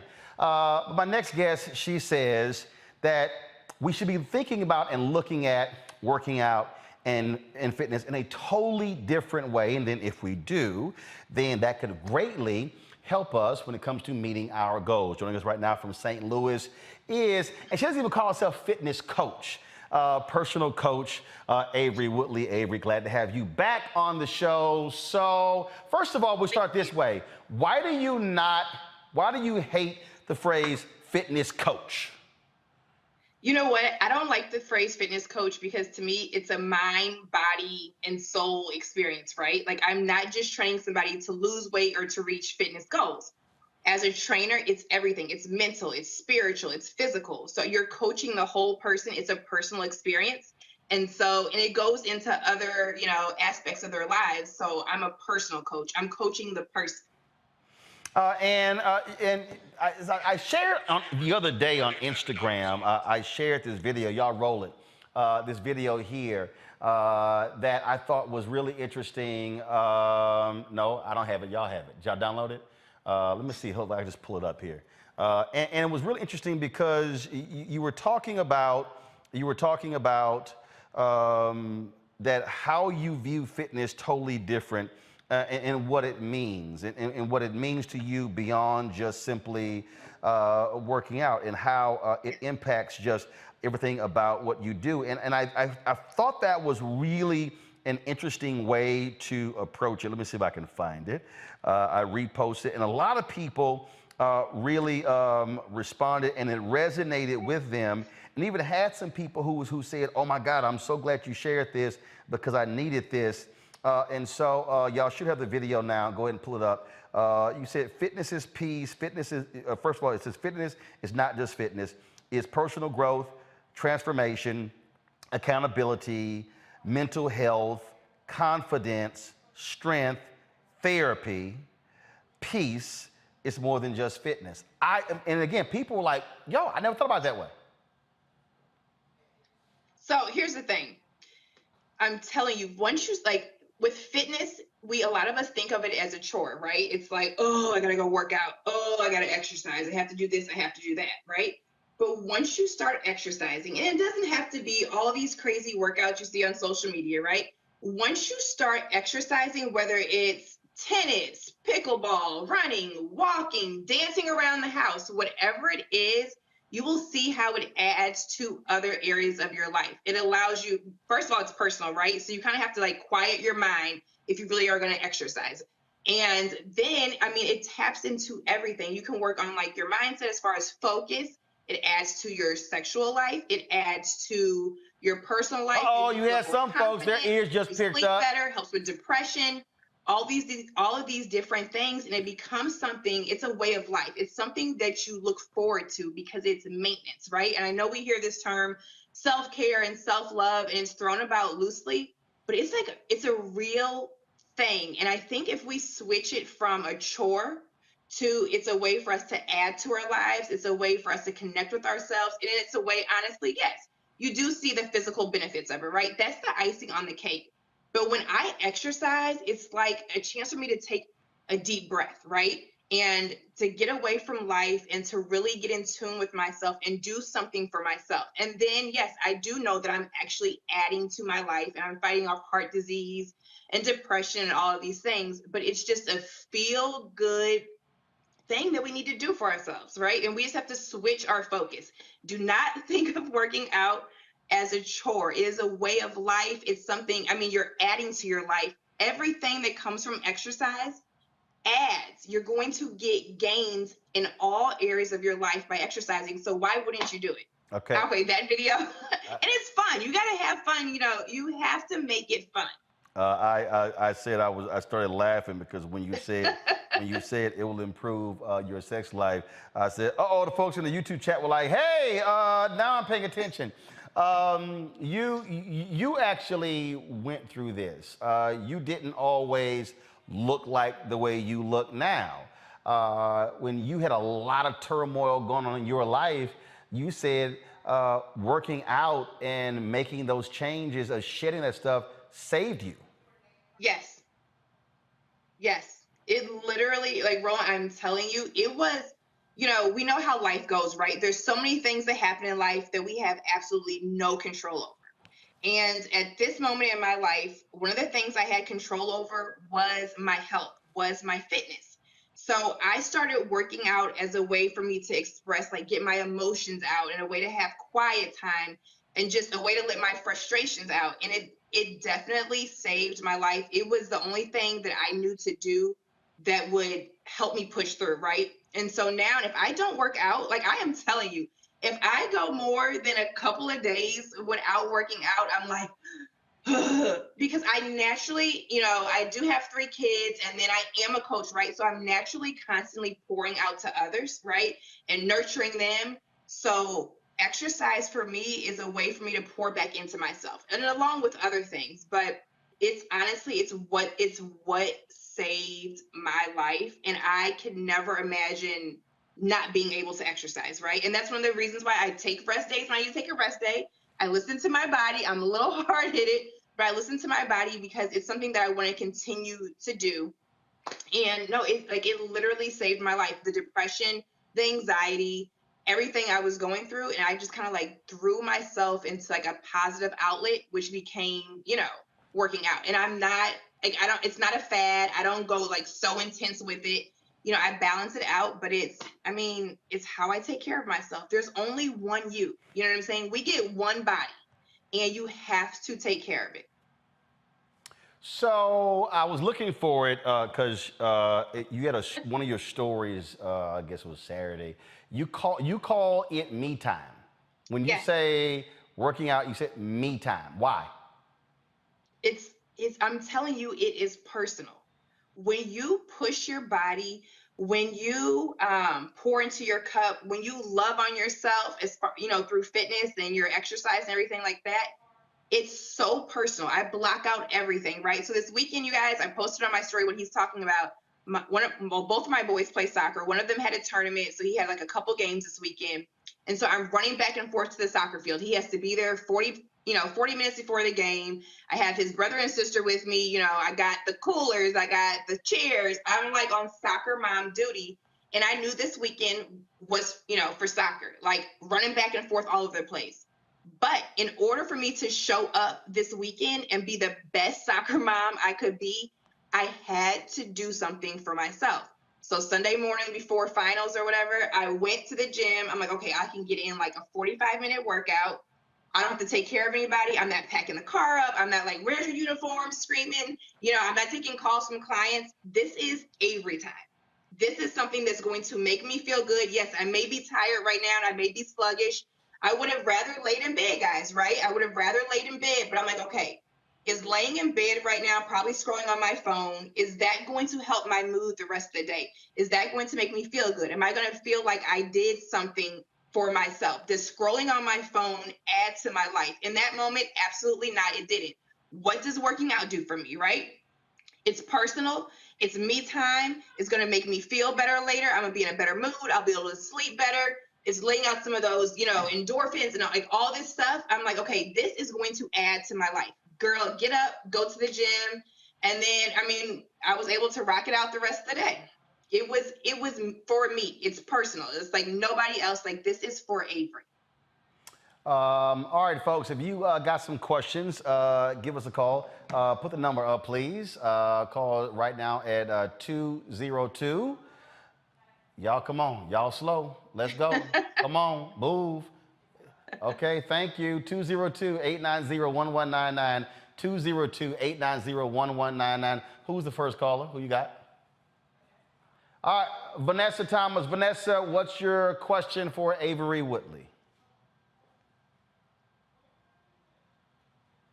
Vanessa? Do we have Vanessa? I found the same thing that where I had this, I thought, mysterious illness. When I created a program for myself and began to work it, that illness just didn't exist. My question is, does it make a difference? Like, usually in the morning, I create a fruit juice and drink some water before I work out. Is there the optimum of how we should eat before, like, let's say, walking, pickleball, and, doing some exercise in the park? Is there, something better to eat than others? That's interesting because I know I've had different folks say, okay, you should have something to eat before you work out. Others say, no, you should have nothing on your stomach. You should work out. You should do a protein shake. And it's all kind of different advice. All right, Avery, what say you? Okay, so just listen to me, squash everybody else. No, everybody has their way, right? And for sure, there are some workouts that I do on a empty stomach, right? So that means if I know I'm not going to not necessarily burn a ton of calories, but I'm not jumping around and doing anything crazy. Say I'm just going for a walk, right? I may have like some hot lemon water or even a coffee, and I go on a walk, and that's like my fasted cardio, which means there's technically nothing else added to my stomach. And it also depends on the time of day, right? Are you working out super early? If you're not working out until 2 o'clock, I don't want you to like not eat up until 2 o'clock, right? Because your body, you're already up, moving around, maybe working, running errands. And so your body is already spending out fuel, right? You're burning fuel. You want to have energy to get through your workout. So this is the thing I tell people. It really depends on you. It depends on the time of day. It depends on the workout. If you're about to do a strength workout, any weightlifting or anything that's going to take more from you, then I would suggest not to do that on an empty stomach, because you don't want to get lightheaded. You don't want to get dizzy. You don't want to do any of those things. It's like you want to put some fuel in so you can actually get through the workout and get the maximum benefits from it. So if you're going to do any type of strength training or boot camp or anything like that, you may want to eat, I would say, even an hour before. And if you don't want to eat anything heavy, an apple, and it sounds crazy, but it's low in sugar. It has carbs built into it.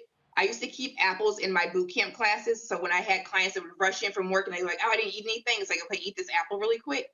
You could do that. You could do some source of protein, a meat or anything like that. I really don't do too many protein shakes prior to my workout, only because I don't like that fluid, you know what I'm saying? Like that feeling sloshing around in my stomach.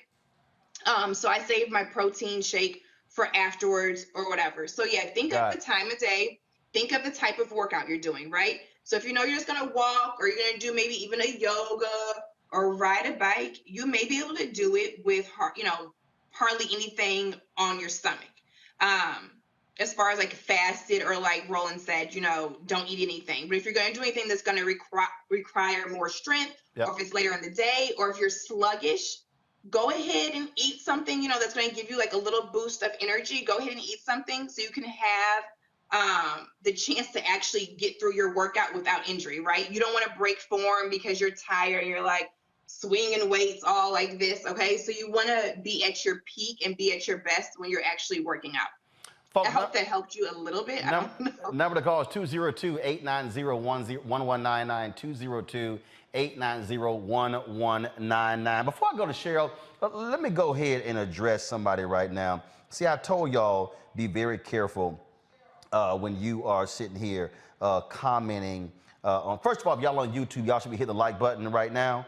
Y'all should be hitting that. So somebody named Trina Hodges, she goes, Roland, please stop showing the twerking. It's not cute. We are sexualized enough. Trina, let me explain something to you. It's 5 women in my control room. I ain't picked the videos. Now, Trina, you clearly were not paying attention to what Avery had to say. What she said was, make working out fun. If you want to twerk, if you want to dance, I was 2-stepping earlier, do that. Yes. The whole point of this, Trina, see, Trina, you're the one sexualizing this because you're the one who brought it up. She said, have fun. Stop making working out laborious. And so if you want to feel like twerking, or folks from the Caribbean call it whining, okay? That ain't sexualizing. It's called dancing, which black people do. Go ahead. No, it's a total, you know what? That's a total workout, right? And I said make working out fun. So whether you want to get up and jump up and down, twerk or whatever, and I wish I could really twerk, because when I listen to, my Caribbean music and my Afro beats when I'm working out, I'm like moving my hips and everything between my exercises, and my core and everything is sore. Matter of fact, I was in the gym the other day. He was an older gentleman. I don't know how old he was, and he had his headphones in, and I looked over, and he was like jamming, like in between his deadlifts, right?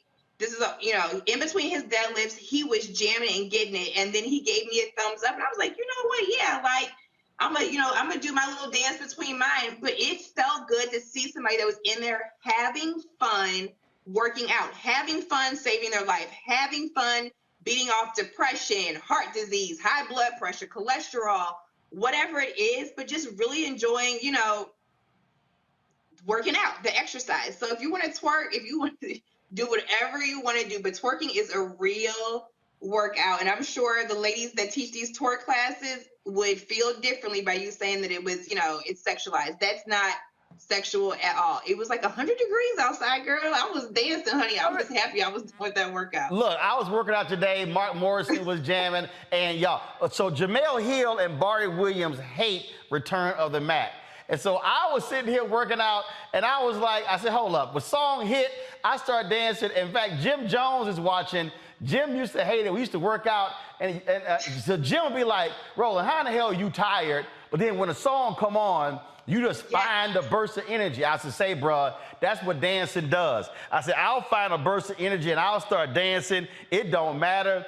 So, and here's a video. I was sitting here spinning. I was dancing. I was grooving. So it just trips me out when people sit here and just be whining and complaining. I mean, pay attention to what the hell we talking about versus sitting here tripping. Trina Hodges. All right, Cheryl's on the phone line. Cheryl, what's your question for Avery Woodley? Hi, how's everybody? Great. Hi. Great. I was calling in regard to intermittent fasting. Wanted to know, what are your thoughts on that? Is that a great thing, or how do you feel about that, please? Okay, so I'm gonna give you my honest opinion. And Roland may know how I feel about certain things. So I am a little, I'm not gonna say old school with certain stuff, but I am, right? I like for my clients, and I try not to shun other people's ideas and everything like that. I keep it as simple as possible, right? Because there's so many things like, do intermittent fasting. No, you know, don't drink before this time. Don't eat before this time. I have had clients that have tried intermittent fasting that they were doing on their own before they came to me, right? And I stopped them from it. And they saw results because they hit a plateau, which you can hit a plateau doing anything, right?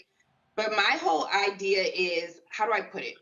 If you can't do it for a year, if you can't do it for 2 years, if you can't do it for 3 years, basically, if you can't make it a way of life and do it all the time, don't do it. And that's just what I believe when it comes to fitness, because every time you look up, somebody's going to have a different method, right? We had the Atkins, we had all these different things. And a lot of times people will jump on these trends and these bandwagons, and you follow it, but it doesn't fit your way of life. Or you do it for a little bit, and as soon as somebody has a birthday or something else, or it's an event and you have to eat at a different time, it completely throws you off. And then you find yourself starting back all over again. What I will say is, if you want to do, I know some people that do intermittent fasting, or they do keto, or they do vegan days, right?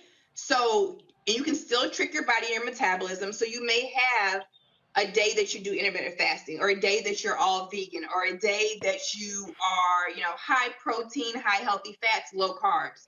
I say that you should kind of mix it up like that, and then your body will just keep going up and down, because your body's like, wait, what is going on? You know what I'm saying? Your metabolism. But if it can't be a way of life, then don't do it. All right, then. We appreciate it. First of all, YouTube, we should easily be at 1,000 likes. I don't know what's taking y'all so long. Hit the doggone like button. Just hit the doggone button. It ain't that hard. All right, so Avery, you have a thing when it comes to the scale, and it's interesting because Terry Starks, who goes by the Diet Doctor on Instagram, we've had Terry on the show as well. Terry hates the scale. He tells folks who do his diet plans, who do his food plans, he said, don't get on the scale. Measure how you look, how your clothes fit. A lot of people, every month, jump up, oh, dang, I'm down 0.4. Or, ooh, I'm up 0.3. And it then just becomes this, oh, it's been 4 days, and then I don't see any change. When really how your clothes fit tells you very quickly, and we all know, wait a minute, hold up, these pants are a little tight, then, whoa, these pants are a little loose. That just really determines what's happening with your body. Yes. I hate the scale. And it's funny because if any of my clients watch this, they're like, ooh, Avery, I know how you feel about the scale. Whenever they hit me up, they're like, okay, girl, so I got on the scale at work, and I know how you feel, because I literally hate the scale. Now, when I train people, I may have them get on it initially, right? Just an initial intake. We're going to, get on the scale once. We're going to take your measurements. And then if I ever weigh them throughout that, I'm like, first of all, get rid of every scale that you have. When I have them get on the scale, sometimes it's I would have them get on backwards. So when I used to do these challenges, like weight loss challenges or fitness challenges, I would have them, they could see their initial weight, and then I would have them get on the scale backwards, and I would take their measurements and, you know, take their weight, and I wouldn't let them see it, because it will screw with your mind, right? And especially women, the way we swell and water and our hormones, you could be one weight 1 second and turn around 5 minutes later and do another weight, you know, and be another weight. And so I am big on measurements, not only how your clothes feel, but since I like to say I'm a personal coach, right? Mind, body, soul. How do you feel? How do your clothes feel? How do you feel, right? Is it easier for you now to get up off the floor if you have little kids and you're playing with them? Is it easier for you to walk up a flight of stairs? Does your knees not hurt as much? You know what I'm saying? Like, how do you actually feel getting in and out of the car in any everyday movement? Is there less huffing and puffing? Measure up your workouts, right? Say your initial workout when you first start working out, 20 minutes in or even 5 minutes into the warm up, you're like, right? But now you realize, yeah, I'm still tired doing my workout, you know, absolutely. But now I don't feel like I'm about to throw up and pass out at the 5 minute mark. Now I feel like I'm about to throw up and pass out at the 20-minute mark, right? A scale cannot measure any of that. A scale cannot measure a changed mindset. A scale cannot measure confidence. A scale cannot measure your blood pressure, your heart health, you know, if your knees are hurting or anything like that. A scale is just a number. Pay attention to everything else, because I feel like, you know, the scale will trick you, and working out and adapting a healthier way of life, right? Nothing extreme, but just a healthier way of life for you is hard enough, especially if you spent years living one way and now you're trying to transform and really have a lifestyle change. You have to protect that lifestyle change. You have to watch what you know, not only what you eat and what you drink, what you listen to, right? What you hear. The scale is one of those things that you have to watch, because it will seep into your mind and it could completely throw you off your game. It'll drive you crazy. You feel like you've been working, watching what you eat. You got accountability partners, you're doing all of these things, and it hasn't budged. It'll drive you crazy. All right, folks, I'm only going to take this segment for 9 more minutes. So you have to get your questions in right now, 202-890-1199. Antonio Lewis, what's your question for Avery Woodley? Antonio? Yes. What's your question? I'm a boxer. Yes. You said you're a boxer? You said you're a boxer?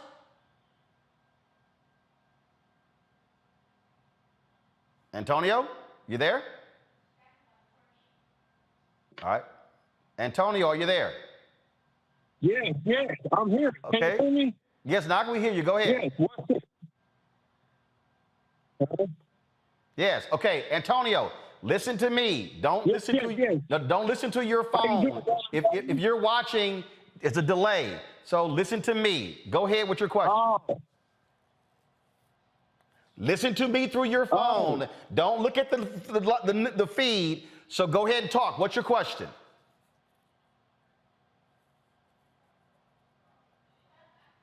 Antonio, don't watch the feed. You're on the phone talking to me. Talk to me. Forget whatever you're watching and listening to. What's your question?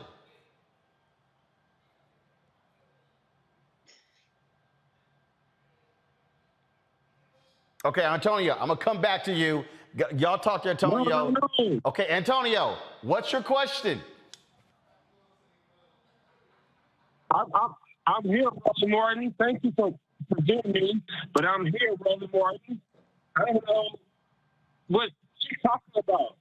I'm here, Roland. I know you're here. What's your question? A question? Sure, I'm just happy to be over here. Okay, I actually cannot understand, so y'all figure out what he's talking about. Okay, go to my next caller, Robert James. Robert James, you're on Roland Martin Unfiltered, talking to Avery Woodley. What's your question? Robert? Robert? Robert? Okay, so let me explain, y'all. To all the callers, listen to me. When you call in, turn your TV down, turn your iPad down, your computer down. It's a delay. It's about a 20-second delay. So when you're on the phone, listen to me talk to you. Don't listen to the feed because it's a 20-some second delay. All right, number to call is 202-890-1199, 202-890-1199. We're doing this for 6 more minutes. So let's see if Robert's now there. Robert, are you there?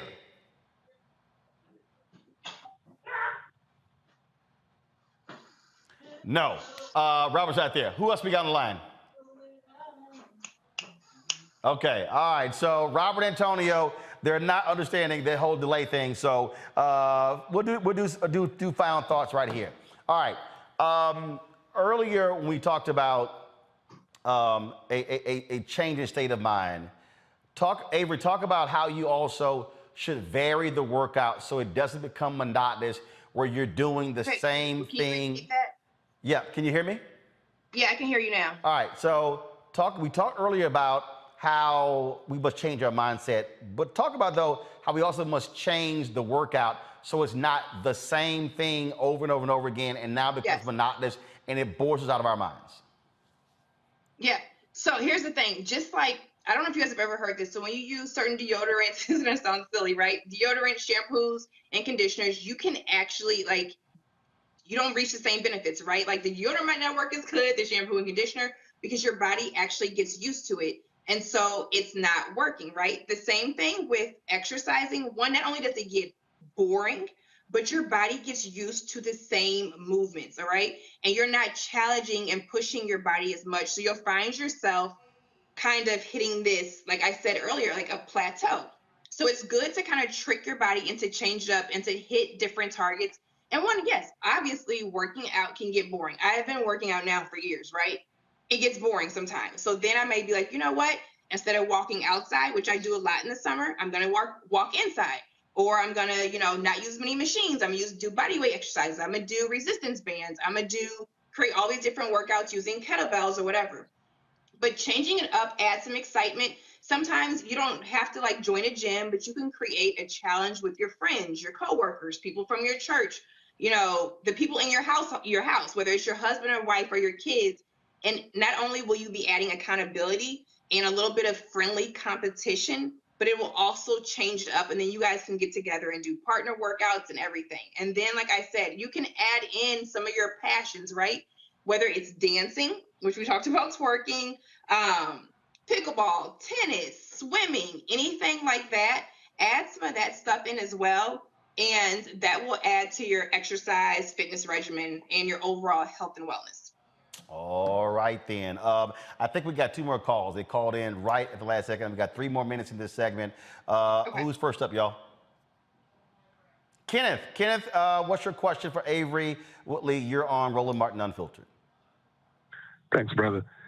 I want to say hi to your guests. I got the question.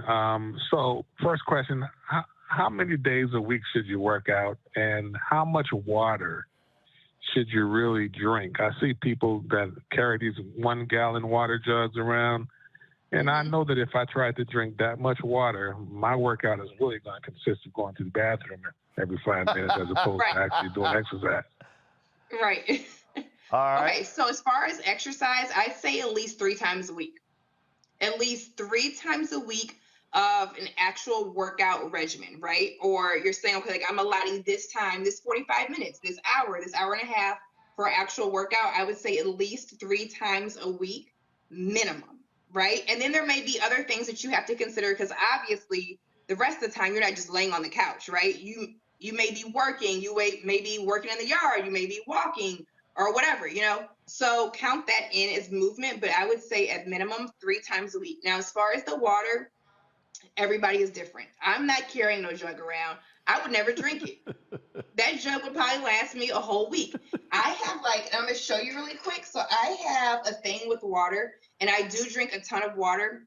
But for some reason, if I have a bottle of water, if it has a regular cap, I won't drink it as much. So I have to trick myself. So I get bottles of water with the sport top, so it's easier to drink. Or if I'm at home and I'm drinking a glass of water, I'll put a straw in it. I'm able to drink it faster. But one thing I do is I'll get up in the morning and I say, okay, by the time I brush my teeth, I need to drink a glass of water, right? Okay, after I shower, brush my teeth or whatever, I need to drink another glass. Before I leave the house, you know, I'll drink another glass. So I actually, it may sound elementary, but I actually break it up like that and you'll get a lot of water in. So for example, if you want to watch Monday Night Football, right? And you haven't drunk hardly any water, just say, okay, before I sit down and turn the game on, I have to drink 2 glasses of water. So then by that time, you may have had 8 glasses of water a day or whatever people say, but like carrying something around like that's just not me, right? I'm not, like I say, if you can't do it for the rest of your life, if you can't do it like 90% of the time or 80% of the time, don't do it at all. So that's how I do mine, is I break it up throughout the day like that. Our buddy Dick Gregory, the late great Dick Gregory, who often fasted, who had his own diet powder. Dick actually said every morning start with an 8-ounce glass of water. He said the moment you wake up, and Dick would say keep that bottle, whatever, right next to your bed, and the moment you wake up, go to the bathroom first, whatever you do, but drink. He said drink that 8-ounce bottle of water to flush your system the first thing you do in the morning. Yes. And it was so funny too, because this probably was about 6 or 9 months before Dick passed away, and he could tell that I had been losing weight, been working out, and Dick said, I see your body changing. Why didn't you call me?